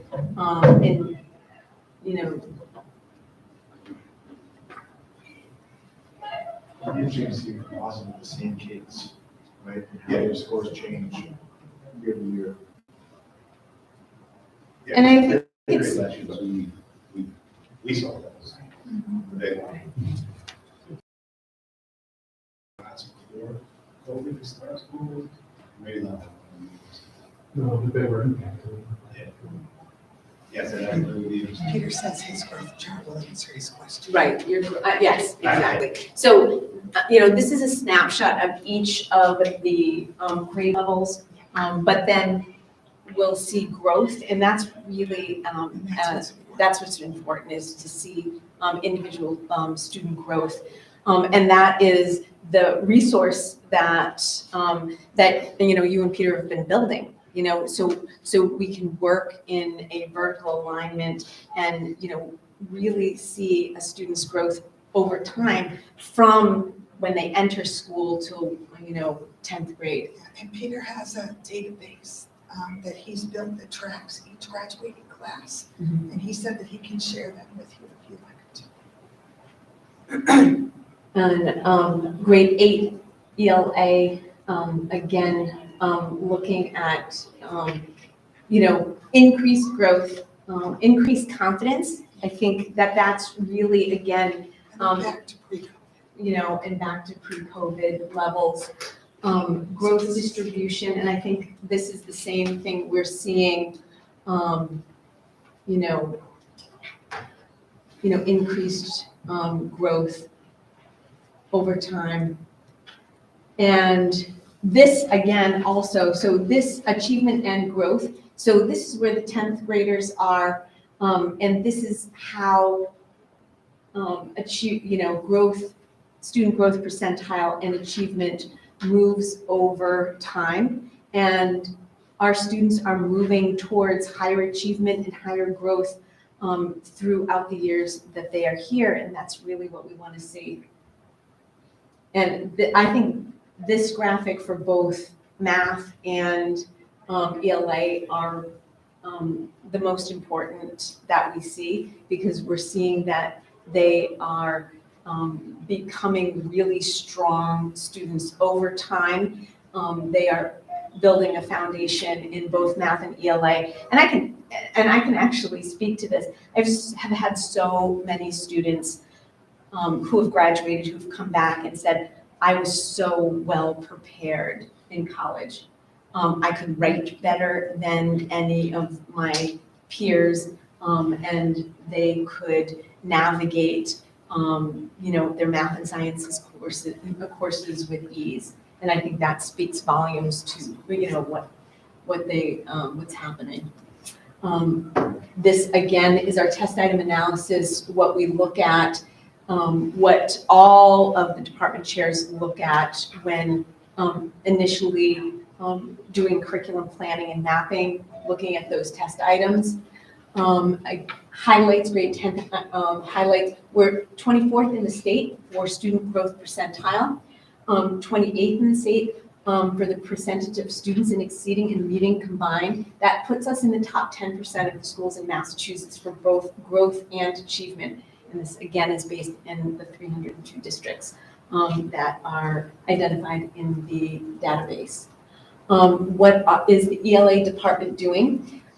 They are examining MCAS and other data to identify specific areas of need at all grade levels, determine 3 primary areas of need in all grades, which will become power standards for ELA, for the ELA department. So this would be in alignment, 6 through 12, writing, topic development, reading, identifying the function of literary techniques and text, identifying connecting evidence from multiple sources, and language, identifying parts of speech and their function in text. And this will all impact, how they're writing in math, how they're reading and writing in science. Continue to meet the administration at all levels for vertical alignment, and continue to update ELA curriculum to ensure all major assessments are in line with state standards. We build an MCAS Google Classroom for the ease of access to data, especially over time, and building reports for curriculum analysis through years that the state does not have available. This is a huge amount of time that is being spent doing this, and it's really valuable to the district in work that is important. Does Peter have anything to say? I know, and I kind of been blocking the. He said his internet is like. Okay, any questions on that? And there's links for different things that you can use. And anything, any questions, we're available by email. Please feel free, to reach out. But thank you. Thank you. Thank you.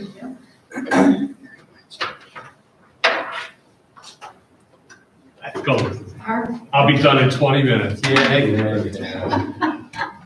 you can leave that plugged in, that would be good. Oh, this, do you want me to, right? No, No, this is the HDMI. Yep, right here.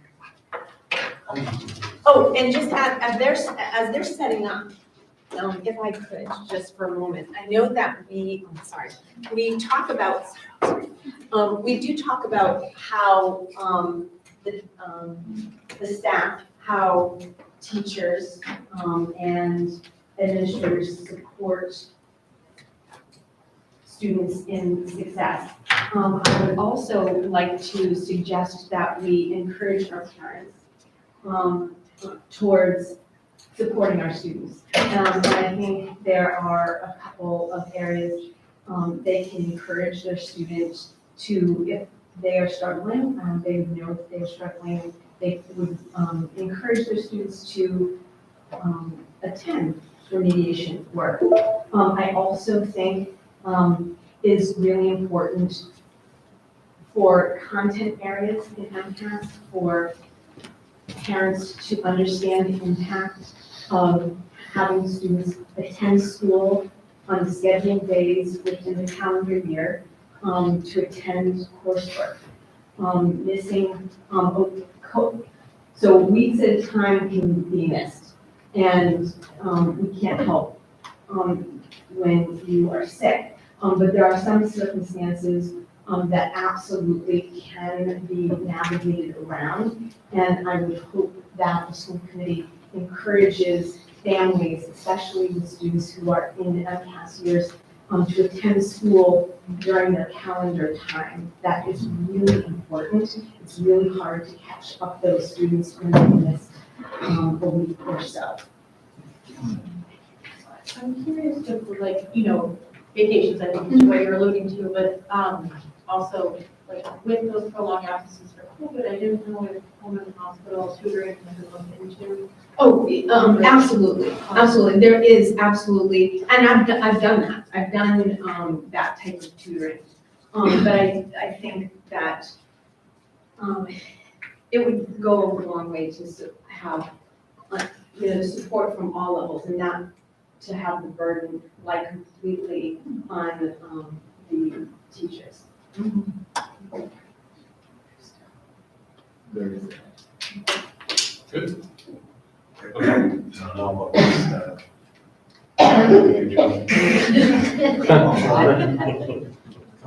I resisted the urge to put my little Buffalo Bills logo. Find the Buffalo Bill logo. Thanks, Mrs. Ailes and I are gonna attempt to live up to the standard that was set. But I want to take a second before we start, to echo your comments around parent participation. What we always find when we do stuff like this, the children who consistently do extremely well, but the children who have parents are consistently invested and involved. And the reality is that it's really hard in some families to do that, and that's why we're here, and people should feel free to reach out, because that's important. We know as teachers, it doesn't matter what's happening at home, it's still our job to teach all the kids. Yeah, that involvement. I get it about vacations and that once in a lifetime trip to Disney. But gosh, it makes it hard when the once in a lifetime trip happens twice a year. So just a possible. We're going to kind of go in reverse order to what was. I wanted to echo one more thing for Mr. Doherty's benefit, who's probably still listening. Oh, absolutely. He lives for my presentation. It's rare in talking with my colleagues at the elementary level, the kind of relationship that we have with the middle high school, where we talk about how the kids are doing in 4th grade and how that impacts how they're going to do in 10th grade. And I've really enjoyed my work, especially this year with Peter around English and language arts, which you all know, and you all heard me go on and on about. And I'm going to go on and on again tonight, even though somebody's hogged a lot of the time. She told me 20 minutes. 20 minutes. So we'll start with language arts. I also wanted to just recognize really quickly Joey Flournoy, our math coach, who is here to correct us when we make mistakes. Yeah, he's my backup. That's what he does. I'm going to present ELA. Mrs. Ailes is going to do math. We'll come back to me for a little bit of science.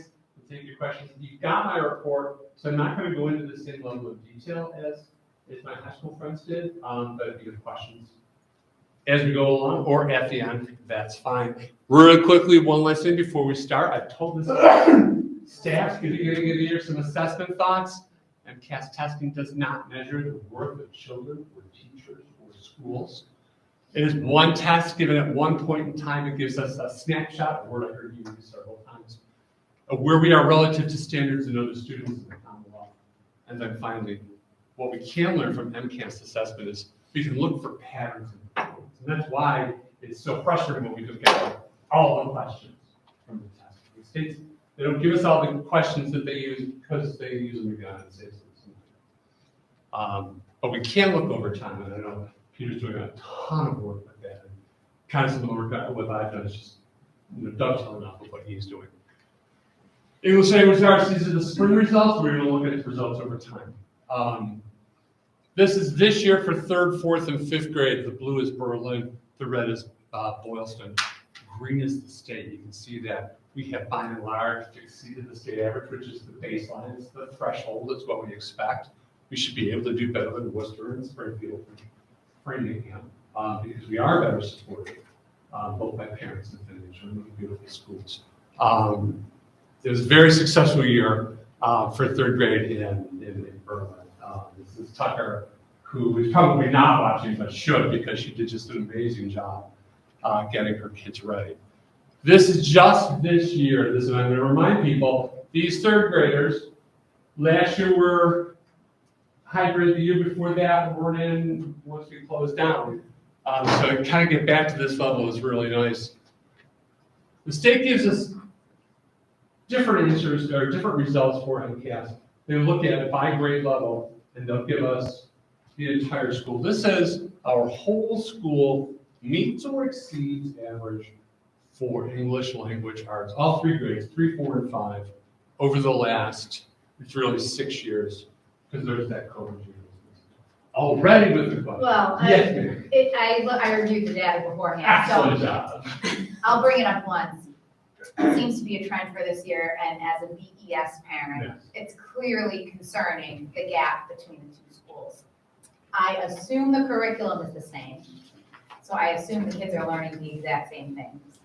So I guess my question is it the group of kids, going back to what Mike said, are there more higher need kids at BES versus Berlin? Do we know why? Is this just, I think, So what what- I'd like to see is a bridge between that gap. What you're gonna hear me say over and over is, it's not, we're not gonna blame the kids for tires. No. And I'm going to challenge a little bit. I think that we have some of the same curricular tools, but I think that we're just now starting to bring teachers together in terms of how we use those tools. I'll argue that in Berlin, we adopted earlier. Yeah. In terms of more focus on phonics, more focused approach to the use of literature that supports early reading. And some work in writing. And I think that in Boylston, we're kind of stepping up to that. Correct. Fair. And I think part of what, not to step on Nope. ELA toes, John, but part of what we have discussed as we've gone through this is the idea that we have raised the expectations at BES, not only for behaviors, but also for academics. And so now there's no doubt the students can continue to meet those expectations, but it's about setting the scene. It's about setting ourselves up for success when we look at this kind of testing. And the other thing that John spoke about was the early adoption of BMS to the ELA curriculum. That has really put us not behind, but it's a learning curve, and it has to do with professional development. It has to do with time that our teachers are getting to learn new material, specifically with our high needs students. It has to do with our special ed teachers having professional development time to be able to learn other ways to teach students the skills that everybody else is learning. So it really does have to do with that comfort level of the material. And that is what I think we will automatically see that growth as we look at test scores for years to come. Step on it, or? I know, I'm sorry, I warned you. I warned you. I was getting there. I'm sorry. Okay, just gonna sit back down. Mrs. Skrill asked a question, I had to answer it. Yes. Well, this is good, this is good. I just want to make sure, and this goes to Carol too, as a school committee, we've talked about this multiple times. One district, the kids are all together at Tohoto. And it hasn't been one district for long, but we need to, I was looking at the data up here. yeah, Pre-regionalization. I know, What's going on there? exactly. Right there, 2019 is when, 2021 is when it flipped. They That's what I'm have, saying, we have not been one district. 2018. For a long time. Right, a But, couple of years, and we had COVID, so I get it. I mean, COVID, But I think as long, I guess the point I'm trying to make, I'm not like saying, shame on you, you guys stink, what are you doing, blah, blah, blah. I'm saying, this is a great reminder of how we, all of us, need to work to get this budget, the district improvement plan, us sitting here in these meetings discussing this, we need to, obviously Tohoto is one school, so there's no differentiation between which town the kids live in. But when we're talking elementary schools, we want I would like to see, to make sure the curriculums are equal, we have the same tools at BES that VMS has, we have the same resources, we have the same level of teachers, so if we have, step 10 teachers and all in the 3rd grade, then we've got the entry-level teachers at BES, I mean, there's differences, so I just want to make sure it's on the radar. One of the reasons that when we look at the curriculum director's job, Carol and I talked about me taking a more direct approach at the elementary level is that it's a unique animal. It's a very different set of learning circumstances than somebody who's experienced it in middle high school. So I think that one of the things we'll be able to do is I'll have some time to kind of dig deeper into that. One of the things you're going to hear from me, you've already heard it, you're going to hear it again until you say yes. We're asking teachers to teach in a different way. We're asking teachers to take what they know about teaching and reading and kind of set it to one side. They were taught, and they're still being taught in some of the UMass schools, that the magic to reading is simply to get children beautiful books, and they sit with their flashlights, and they read them, and it's magic, and they learn how to read. And it turns out that doesn't work. There's a great podcast called Sold the Story, and one of the people was being interviewed said over and over again, we forgot to teach kids to read. That's the important word that we have to do. You can't read the outermost house with Mr. Doherty. We don't teach them to read. So that's our goal. That's what we're working on. Here's real quick, because I swore I was going to dilly-dally with this. This is 3rd grade. This is 4th grade. This is 5th grade. And I will tell you, there was a webinar with the Commissioner of Education. They were talking about the MCAS results. And the concern was, especially in language arts, that there was a consistent dip from previous years, that they were specifically relating to COVID. And you can see it in all of those graphs where everybody went down from 21 to 22. Part of 21, remember, was half the test. So there was that piece. The other piece is that with language arts, you've got to be practicing it all the time. So there's that challenge. So that's what they look like. And this is, again, over the last 6 years. Something that Mr. Doherty and I have been working on a lot is that look over time. But this is not the same cohort.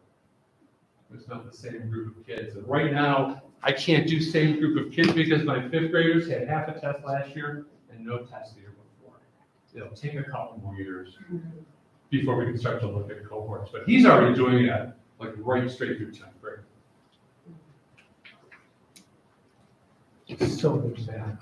You've heard me talk before about writing, and it's something the commissioner specifically mentioned, that the writing scores were way down. They've changed for like the 100th time how they report out writing. This year they only did the essay development part of the writing prompt for the MCAS test in English language arts in 3, 4, and 5. It used to be, there was a part where they looked at their ability just to write, grammar and punctuation, conventions, and then essay idea development, which is how you answer the question. Do you have a beginning, a middle, and an end to your story, for example? And you can see our kids and kids across the state are still struggling. This is 3rd grade, and it's Berlin Boylston, and then the state average, same thing here, where the numbers are essentially the same. This is 5th grade. Again, we had a little more luck in Berlin than they did in Boylston. It's an area of growth. I've been talking about it for a couple of years. Well, that's good. Yes. Because that's my goal. Are there any questions about the ELA section? All right, well, since you all reviewed the data, this is going to be equally as fast. So we are talking about the spring results, and obviously Mr. Campbell and I discussed the fact that I was not with you then, but there are still some overarching conversations that we're having with elementary teachers that I think are important. When we talk about math performance, I'll go on this side so I'm not on the camera. When we talk about math performance, it really does stabilize I think that John just alluded to that in terms of the ELA scores. That's not something that we see. But when you are looking at the scores across time, you see that it's on that upward trend. So that was something that we expected. And Mrs. Ailes, can you go back for 1 second? Oh, yes, John, See? I will. Let me step up for now. Oh, I like this. Oh, So I partners. just wanted to point out, because I know that Deb Julius is our 3rd grade math teacher in Berlin.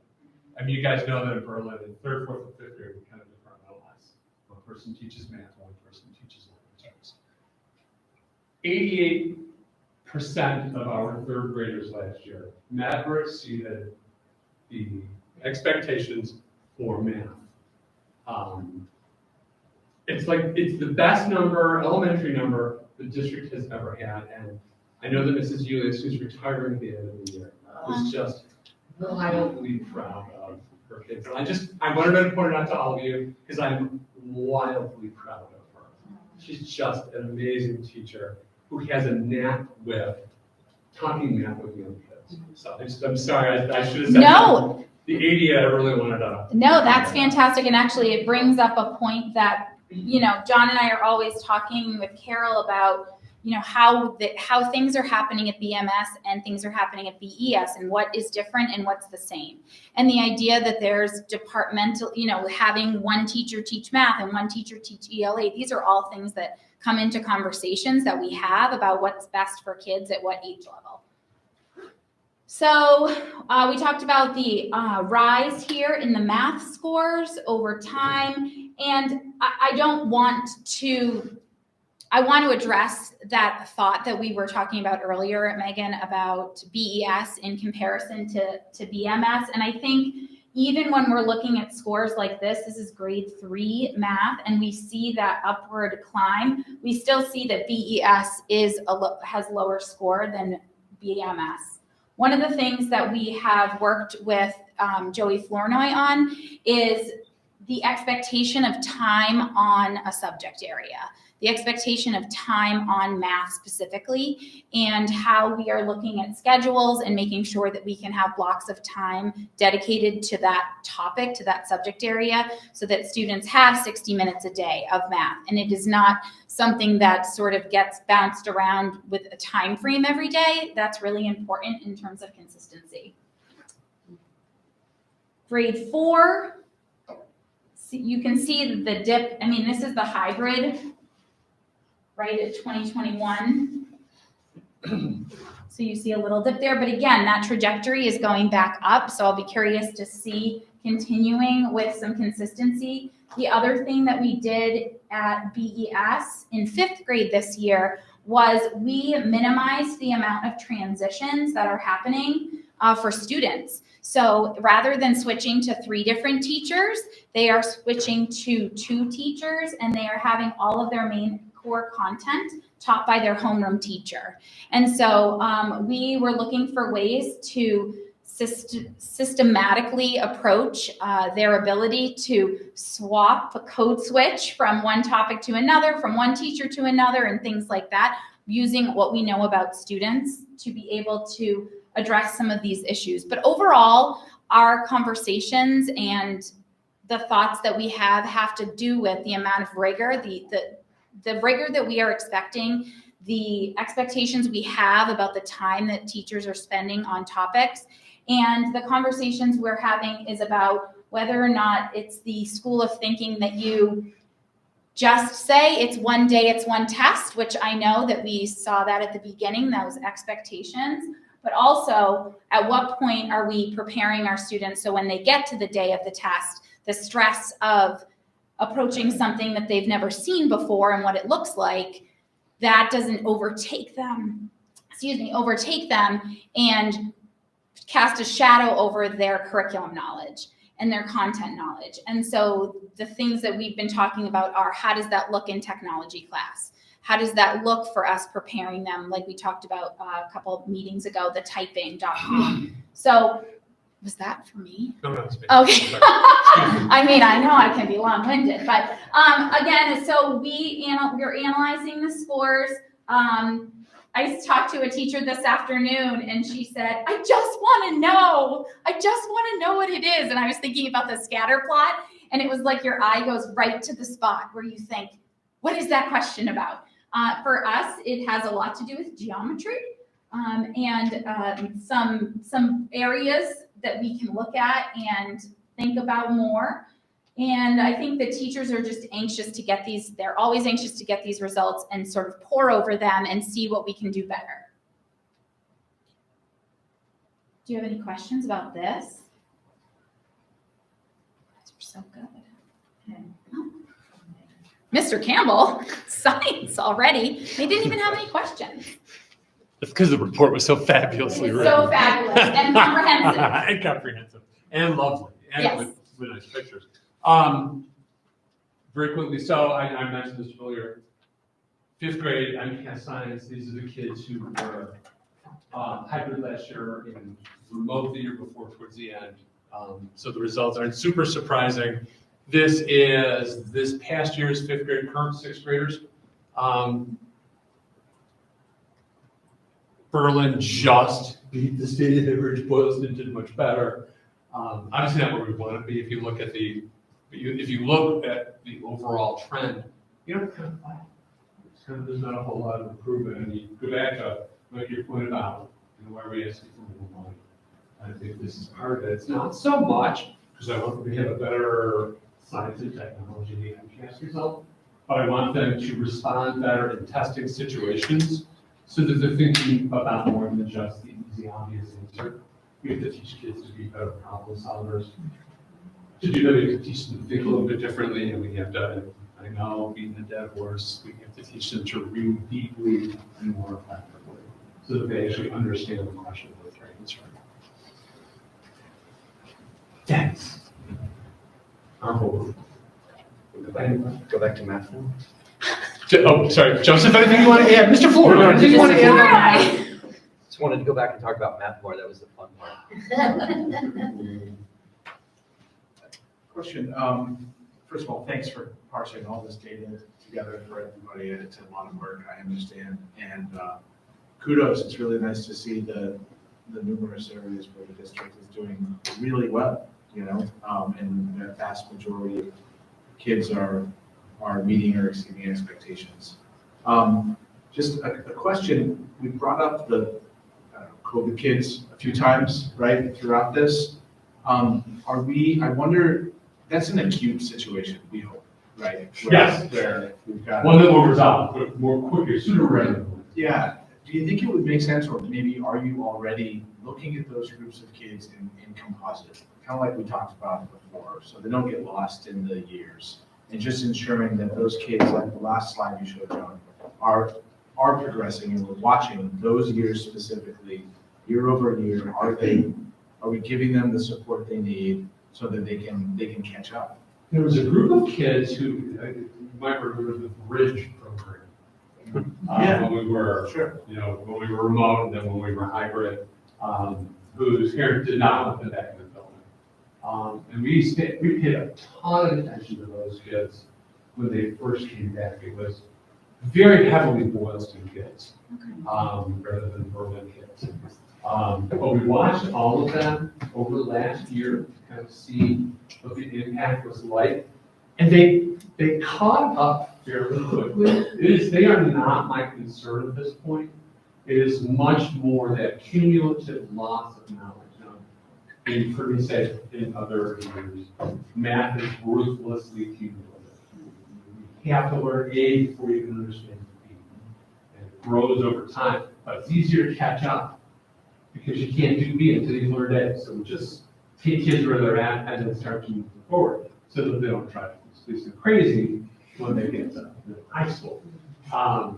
Language arts is a little more challenging because it's a thought process. And I think there we're seeing more of a challenge in terms of kids' social emotional well-being. They're still growing back into school. I'm still seeing, I won't speak for you, but I know when we talk about it, we're seeing those behavioral changes still, where there are kids, especially our younger kids, we've got kids in our school still, this is their first real experience with full-time school. And they're not letting all this roll. So we're still trying to grow them into that while we keep working on the bigger picture. I think that's part of why you saw those dips a little bit, bigger, a lot. Yeah, it makes a lot of sense, and I just wonder if, and again, perhaps you're doing it already, but if you have a special or a couple of special charts that focus on those kids, right? That, where it's really clear and we're able to just connect the dots from their earliest experience in school through current to make sure that they're accelerating. Ms. Costello? Yeah, I wanted to add, this is where the benchmark assessments come from, you know, the Ames Web results. That's what they're looking at, those results, to catch those students' progress monitoring one year. In addition, since that's been happening for a couple of years, we've gotten Ames Web data. But after that, what they're doing now, so Joey is part of a team. They used to go separately in the schools and do the Ames Web testing. I think it was by the teachers, right? The teachers. Yes. Now they have a team in the two schools going together to give those Ames Web assessments. They're finding, right? We were just talking about this with Stephanie, so much quicker. The initial reports, especially from teachers, because we would do it building-based, so you'd have myself and the tutor trying to do all of the math. You'd have the same on the LA side, and then, you know, the same two people doing a bigger school over there at the time. And it was taking weeks and weeks, and I was part of that bridge program when we had to do the Ames Web online, and that took, I think in some cases, like 3 to 4 weeks to get all that done. So what we've done this time is we have all 6 people, both coaches, both tutors in both schools. We did yesterday and today, and we, so far, I don't know. Yeah, knock on wood there. Everything is going remarkably, and the teachers have enjoyed it because whereas it was like, how many kids can I take throughout several days? We came in and we can come into your class for an hour. In most cases, it was less, it was 30 minutes. We were there, that was it, and you're done with us. And so that's, you know, one teacher told me yesterday, kudos to the team that we put together, because she could sit there and she just did a read aloud book for 15 minutes, and we were done with their kids, which normally would have taken several days of working around the lunch and everything else. We just scheduled it out and said, here's what we're gonna do. So It's that made a gives huge you difference. guys can get the data faster, right? So they have a chance to revisit that and see what they need. And it's more accurate. It's more Oh, accurate, right? absolutely. It's more timely. The other piece I would say to that, Joe is also looking during PD day, he's working with fifth and fourth grade and third grade teachers, I think, on the assessments that they're giving, just the assessments through the program, making sure that they're giving the same assessment to the students by unit, so that they're not eliminating certain questions, they're all doing the same questions, they're all on the same. Now you've opened up math conversations. Because, you know, it's not quite 9 yet. So the thing about Ames Web is just about, for math, it's just about the number sense. There's the concepts and applications piece to it that shows sort of the broader pictures of math, its shapes, its times, its positions, whatever. But the bulk of it is about that number sense. So Ms. Costello is right. The last several years, we've been working with 3rd, 4th, and 5th grade. You'll be happy to know we're taking these tests. They're taking these tests online. We're still teaching them how to do the work on paper, because one of the things we just actually were focusing on in the 2nd grade was these kids will do the work on the paper, but as soon as you see them, have them work on the computer, click, click, click, click. So what we're focusing on is how can we get them to still slow down and show that work before they do the clicking. So this year, because we've worked 3, 4, and 5 for several years now, this year we added 1st and 2nd grade. The expectation is that we're all giving that digital assessment, and it's been going really, I mean, it's a learning curve, but they're getting that exposure now, and they're able to fine tune the way that we're approaching it. So that's the skills base that we're talking about. I think just by going around as a team, sending a message, we're all in this together, that's a mental shift for 2 schools who are operating very differently. For as long as I've been here in this district, you know, and they're seeing, hey, we have these 2 people now in place, Joey and Stephanie. They're bringing those schools together, and they're saying, John started earlier with this literacy shift that you'll hear about across the nation now, with the science of reading, a total shift away from balance of literacy, balance reading. That was so big, Fountism now, and all that. We were all, it was trained in that too. Now, Stephanie's over in Boylston, on top of this with the teachers. So it's gonna happen gradually, but it is happening, the training's happening, the choices we're making around resources are happening. And the message that we're two schools, but we're all, doesn't matter where you're landing, which school you're landing in, we're gonna get the same instruction. So I love that. yeah, that's a piece to you, what you were saying, like, and I think I don't like to see that either. I mean, that. They won't be prepared to go to high school together. You'll have kids that are at a disadvantage if you don't start kids, so. Well, it used to be the other way around. LA too, they're working together. Lisa's going over, right, and is gonna be working with the fifth grade teachers during the next PD day to say, here's what to expect with these let's look at these standards you're gonna have on your science tests in fifth grade. Here's what you should be teaching, here's how you should be teaching it. That hadn't happened yet. So That's great. there's lots of shifts happening, and that's next to. We have traditionally shared input middle of the year scores with this group, filtering by the staff. Fabulous lines. We don't just mention because you kind of, it's a different look. Again, it's a point in time, it's another data point that we got to go on. So, ready to come back in time. Thank you. Thank you. Thank you very much. Thank you.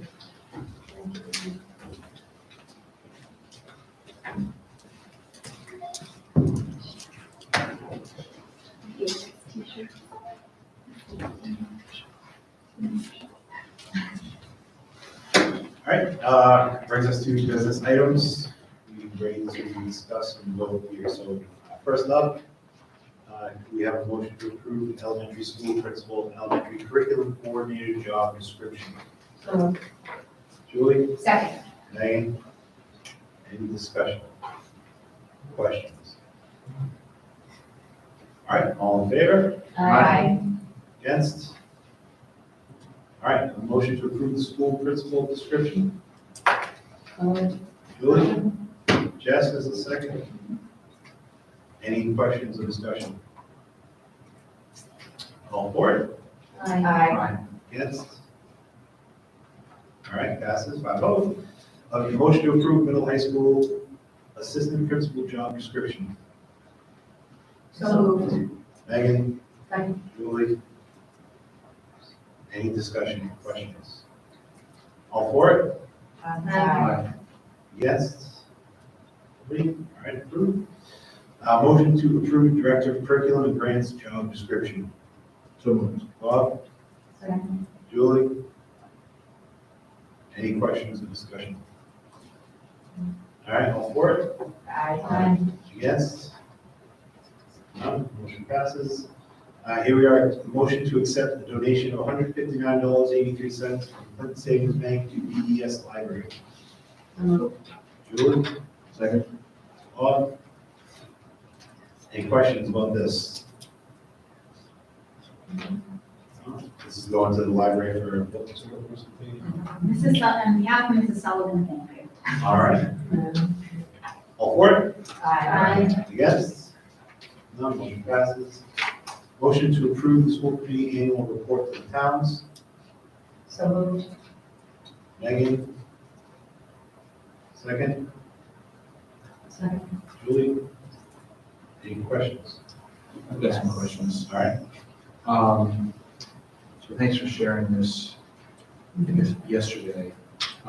Who wrote this report? This is a combination, I took one from 2020, 2019, which I believe was written by June, and updated for this year. Okay. So a couple of things I would, I'm gonna recommend kick it back, Mike. Just the town's gonna ask for it by next week. No, January, so the day after Martin Luther King holiday, so that's the 17th. Next week. 17th, I think. Okay. But the week from today. Yeah. Nonetheless, I'm still gonna recommend that we kick it back. A couple things I think we need to change. Okay, what do you got? So, in general, I think just from the tonality of it, I'm not sure, I think we might be spending a little more time talking about election results and less time about the plans we have, and the good work we started and the vision we created over the last year. I'd love to see that highlighted a bit more. And specifically, I just think the language around Dr. Henry's departure could be improved. I think that's not something I want to sign my name up to, frankly. And then, Anything specific? yeah, under organization, page 1, first sentence, after Dr. Susan Henry abruptly quit the committee in January 2022, I think that's intended to be a comment for that. I don't think that language abruptly quit is appropriate for this kind of document. Similarly, it's referenced again in the attendance sheet where she's referred to as quit January 2022. I just, How would you describe her actions? Resign? Abruptly resigned? Okay. I don't think the word abruptly adds anything of value, to be honest. It conveys a It was fairly abrupt. Indeed, but It's is not there a appropriate for an 2 annual week report. notice? That's, It's irrelevant. She left. Okay. She resigned on a date and was replaced. She resigned for the day before a key meeting. Nonetheless, I don't think it belongs in an annual report. This attendance chart here, is this something that was done in 2019 as well?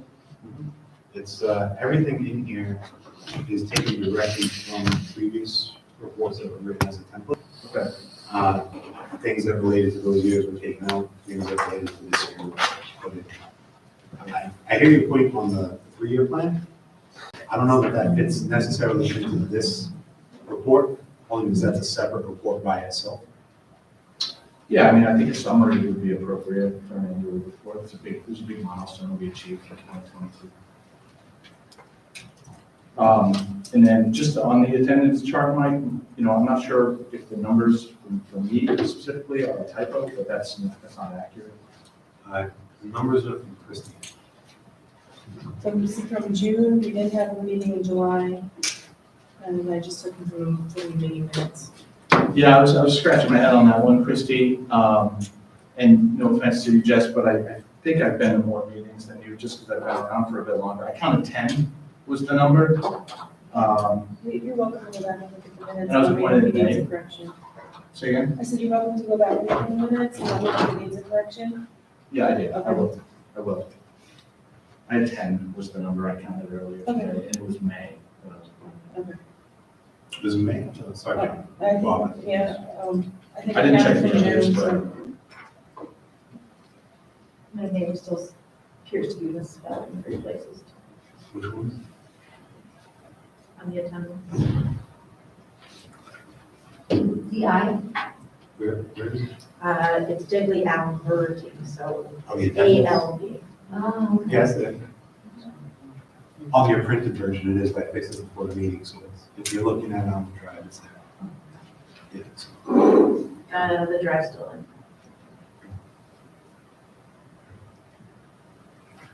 And that's true on the election results. Yeah, okay. Yeah, election results. Yeah, I went through and they are all Oh, and please. I don't know, I'm still looking at it on the drive. refresh. He said refresh, he just fixed it. Oh. That's fine. Yeah, Carol's looking at it right now. Oh, okay, yeah. Thank you. All right, so Bob, you said you attended 10 meetings? Yep. Put my count. The election results, I'm still misspelled, sorry. Yeah, it's, you got a few extra On L's. the election results, it is LI. currently spelled Delete the last L. DEGLIALBERTI. Excuse me, Christie, It's TI at the end. you said the town wants it That's how by it is. 117? They request it annually by the day after the Martin Luther King holidays.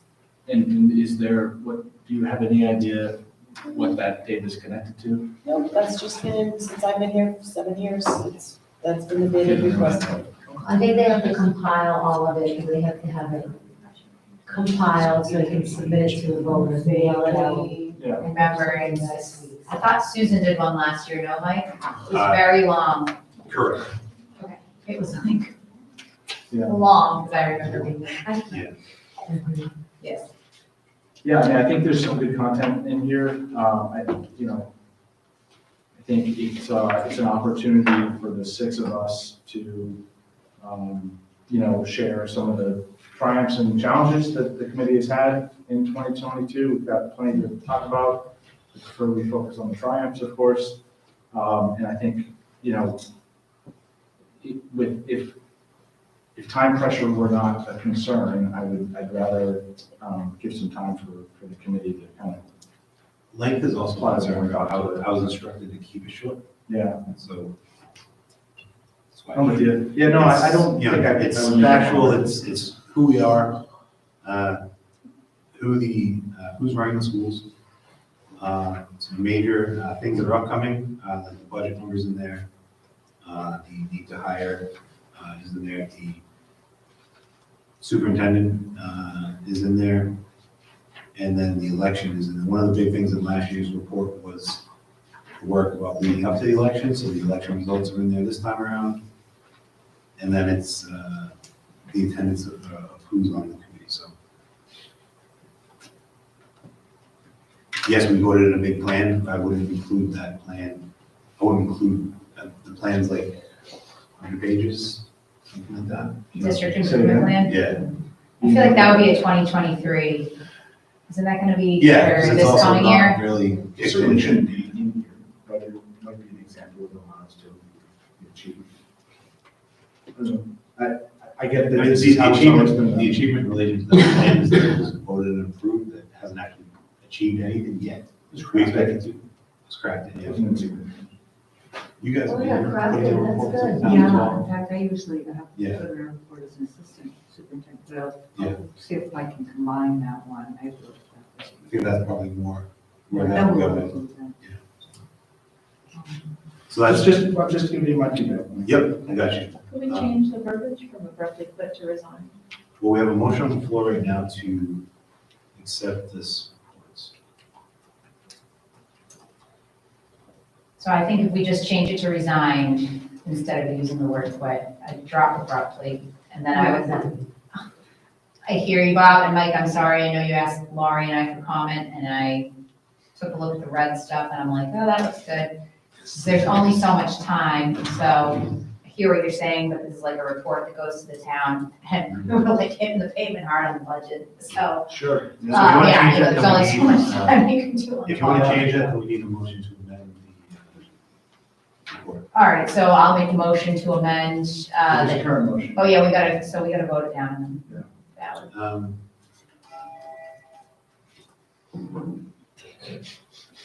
All right. He's like, it's 9:00, people. We gotta go home, go to bed.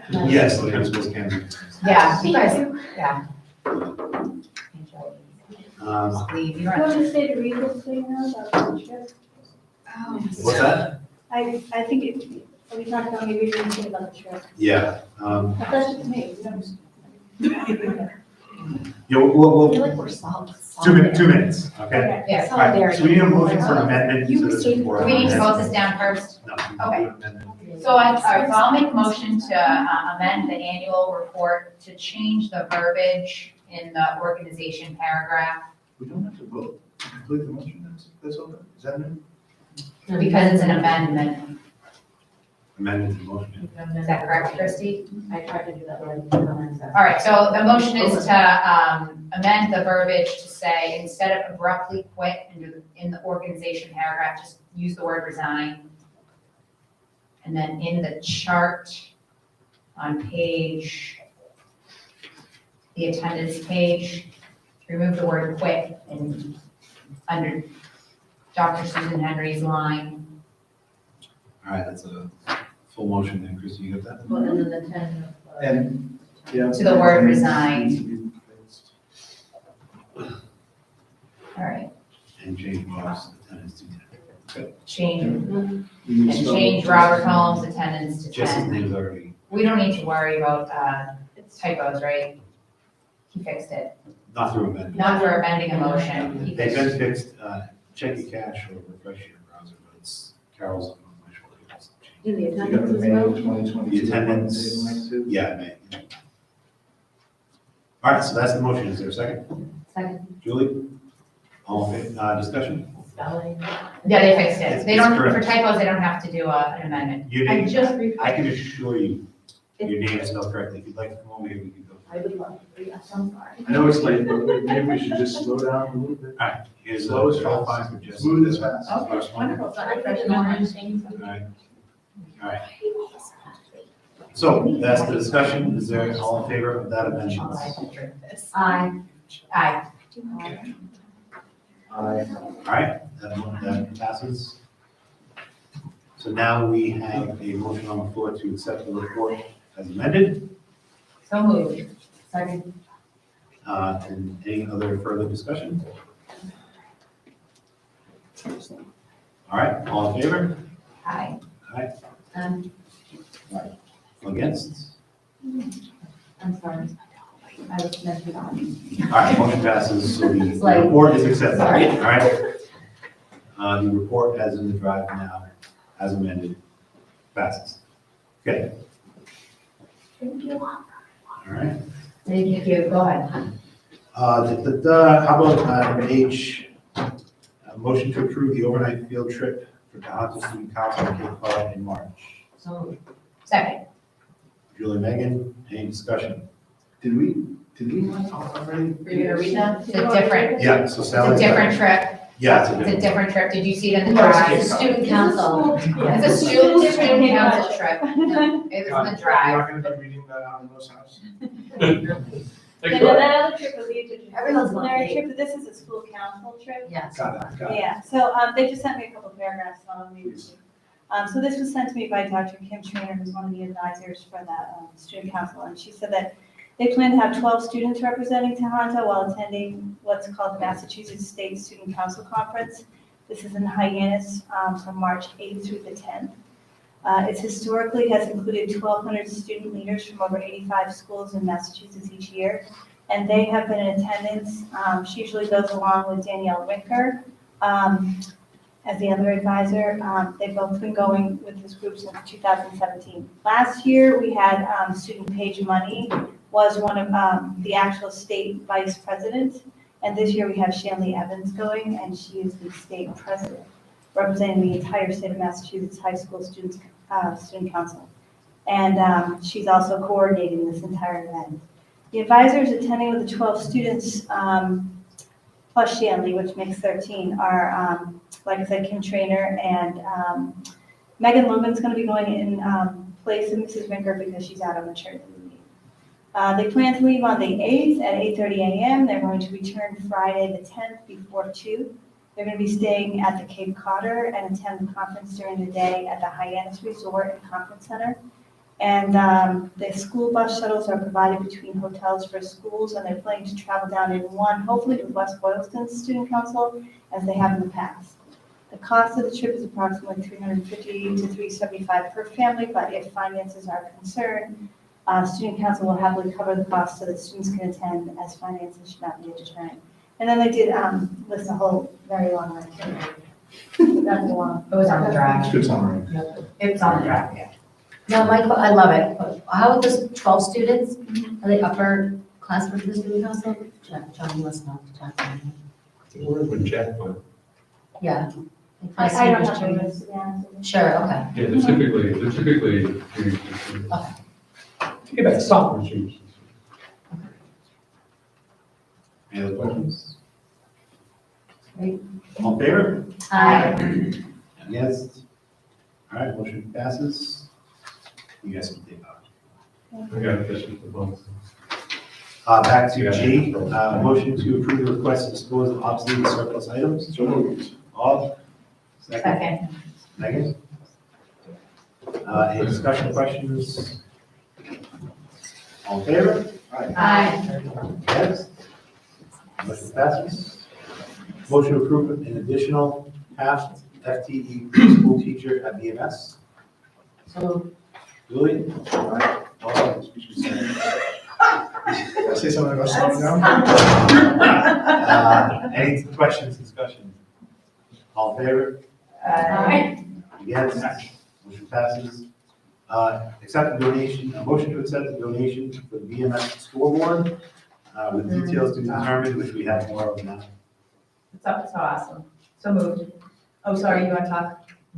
Megan, and a second is. It's fine, so second, there's. I know what you're gonna say, I've got the letter right. Permit. Yeah. Yeah. So Chip is on the permitting, Durant.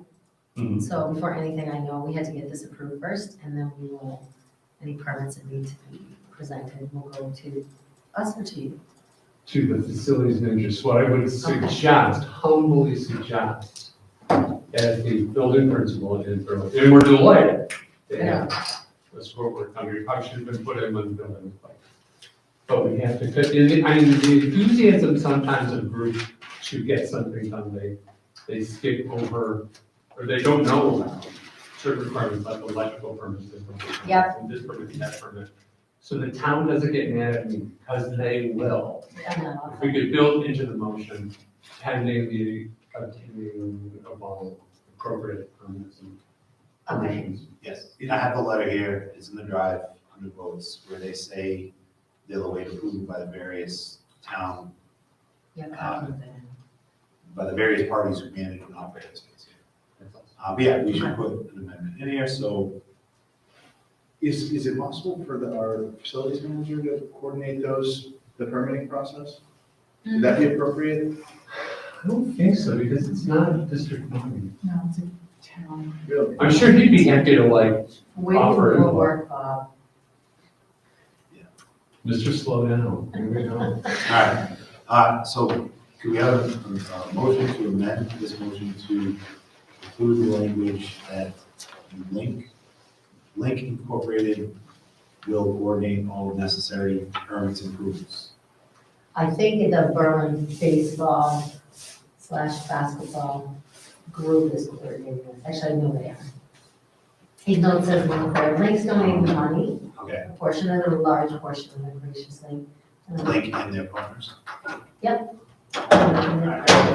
So a motion to amend to make sure that the Link Incorporated and their partners Yeah. coordinate all necessary approvals and permits. I'm gonna second that. You have a motion? So moved. You're gonna Megan and then Julie. All right, vote on the amendment. All in favor of the amendment? Aye.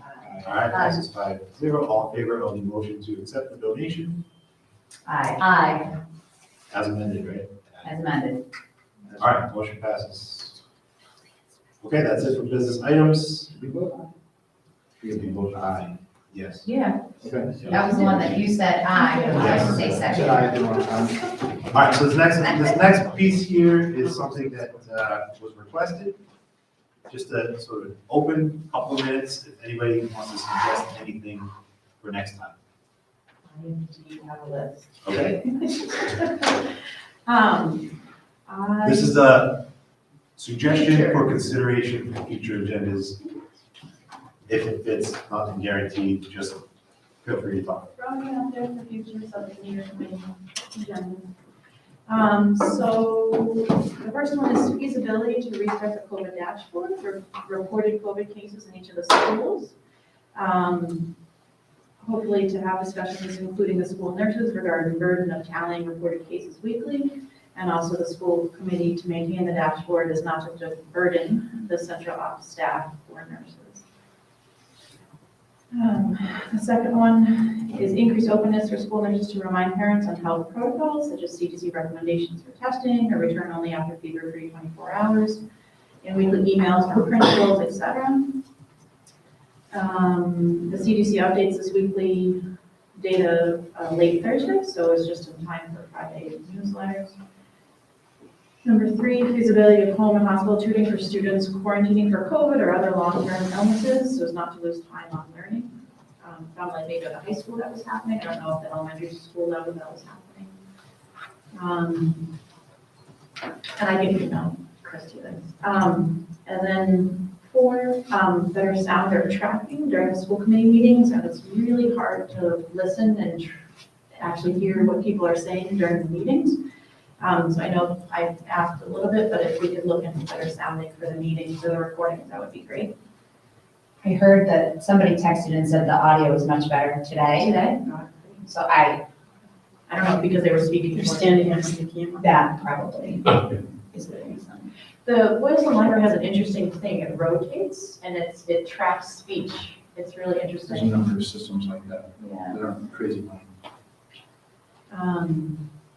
And then 5 is also for remote participation for school committee members or staff or admin for meetings that are live, given illnesses or other things within the MASC. There is words to allow remote participation for live meetings. So it would be great to be able to look into that possibility.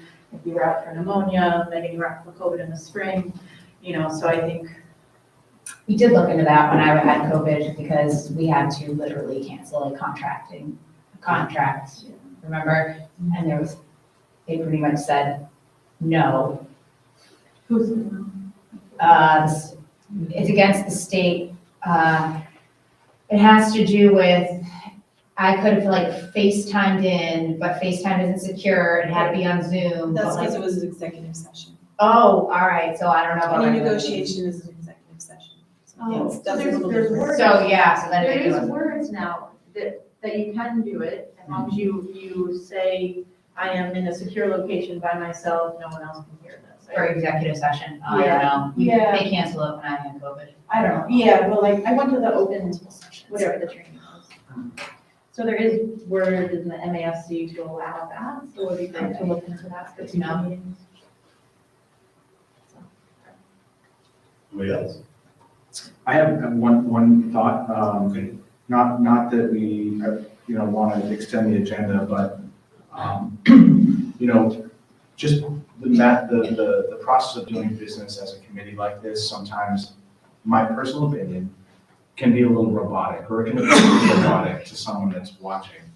And I think what I've heard from the community and what I personally feel is that, I think the community and those watching would benefit from seeing humans talk to each other about subjects, maybe a little bit more often in this forum. And so, I think we try to do that to the best of our ability within the bounds of the law, because there are some constraints there regarding open meeting law. But a suggestion would be to add a walk-in topics segment to our agenda. It doesn't have to be long, but a short period of time where we allow open discussion about ideas. Hey, should this go on next month's agenda or not? Or So like what we're doing now. Well, I think you're asking for agenda items for next month. Yeah. I think, correct me if I'm wrong, Christie, but anything that would get deliberated would need to be noticed as a public meeting? Anything that's deliberated within a quorum, so that makes 4 of you, must be done in public Understood. With notice, right? with 48 hours notice, not including weekends and holidays.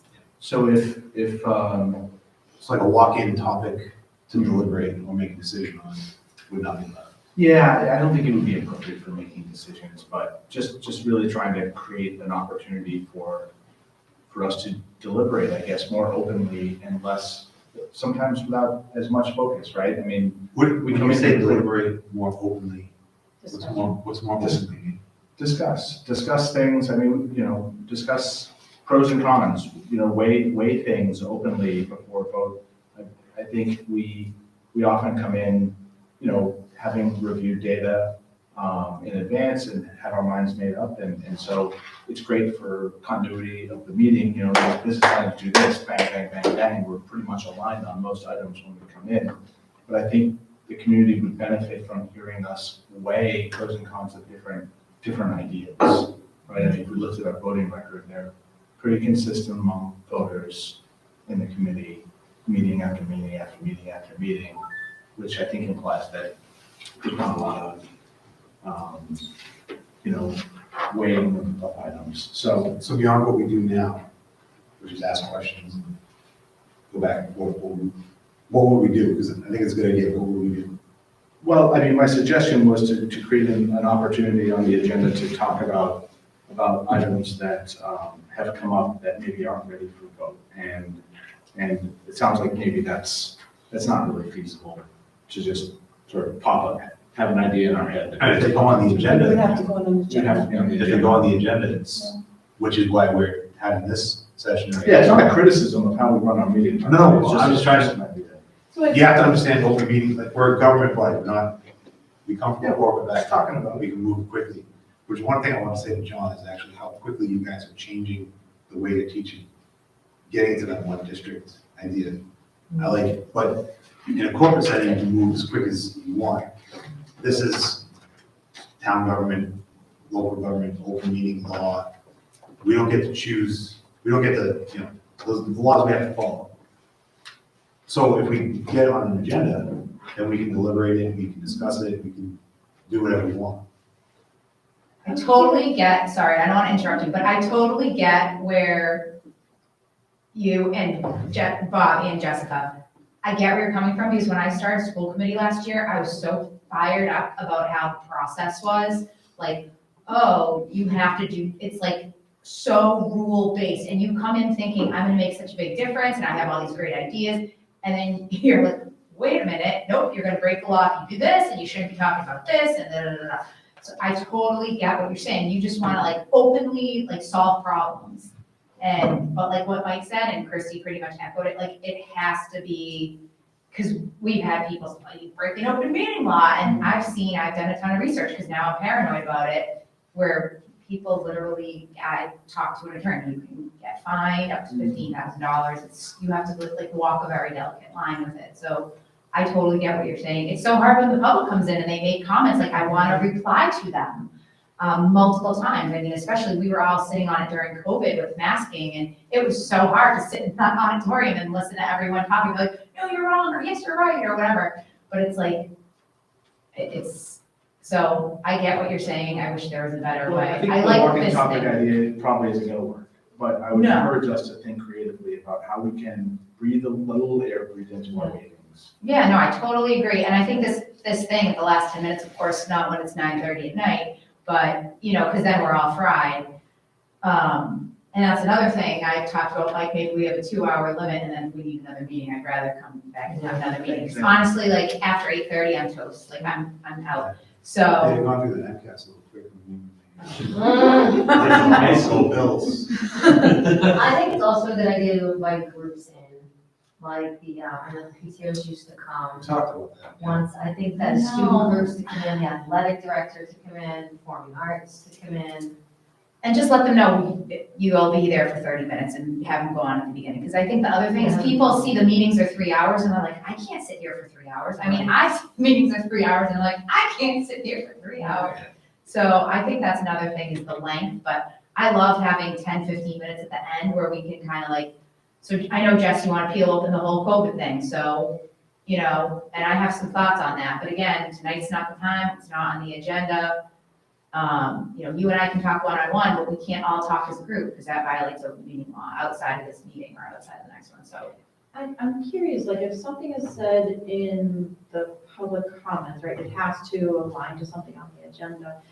Is there a way to open that up because like this is opening different topics that might not be related to anything that we were talking about this meeting. So for the open comments at the beginning, I mean, is there a way to open that up for like different topics? Well, it is a public group. That's Anybody a can- matter of policy, though. That is the school committee policy, that anything that's said in public comments must be related to something on, an item on the agenda. So that's something that have to be looked at in policy subcommittee. We can do that, and also anybody can contact us, email us at any point in time before a Yes. meeting. And if it's an important enough topic, then we can adjust the agenda And then. before the meeting, before the notice, Yeah, well, and because I was looking to Robert's rules and you can amend, an unforeseen item can be, the agenda can be amended and added to. So I'm curious if that could happen after the open comments section. Yeah, but I don't think that can be used just for any topic that someone might want to add that's not added. No, you can't adjust an agenda after the meeting has been called to order. So the way I read it, that you can make a motion, so would that have been before the Pledge of Allegiance then? Before May calls the meeting to order. Is my understanding that once that is done, the meeting is set. All right, that's our 10 minutes, unless there's All right. something present. No, I get it. I think is there a subcommittee that we can kick this to, or any policy, obviously? Policy. So opportunities at the end of each agenda item for public comment. I know like the timing of meetings, not just something to be discussed at a future meeting or so. We're already here, it's already I gone 3 understand hours that, but I do, Opportunities, what? as a public, for the public to comment on each So, agenda like, item as we go through. you know, like the public comments, It's- 3 minutes. If you It's the have. school committee meeting, it's not the public's meeting, they have an opportunity to come and make Let's comments. let Jess like explain her Yeah, idea. but I think if you have I like get it, 1 minute exactly. time for questions or clarification, you know, I don't know if it would really All add right. that much time. We'll consider it in the future, but we are past time, so could I have a motion to adjourn? So moved. Megan, second? Second. Julie's car shining. All for adjourning? Aye.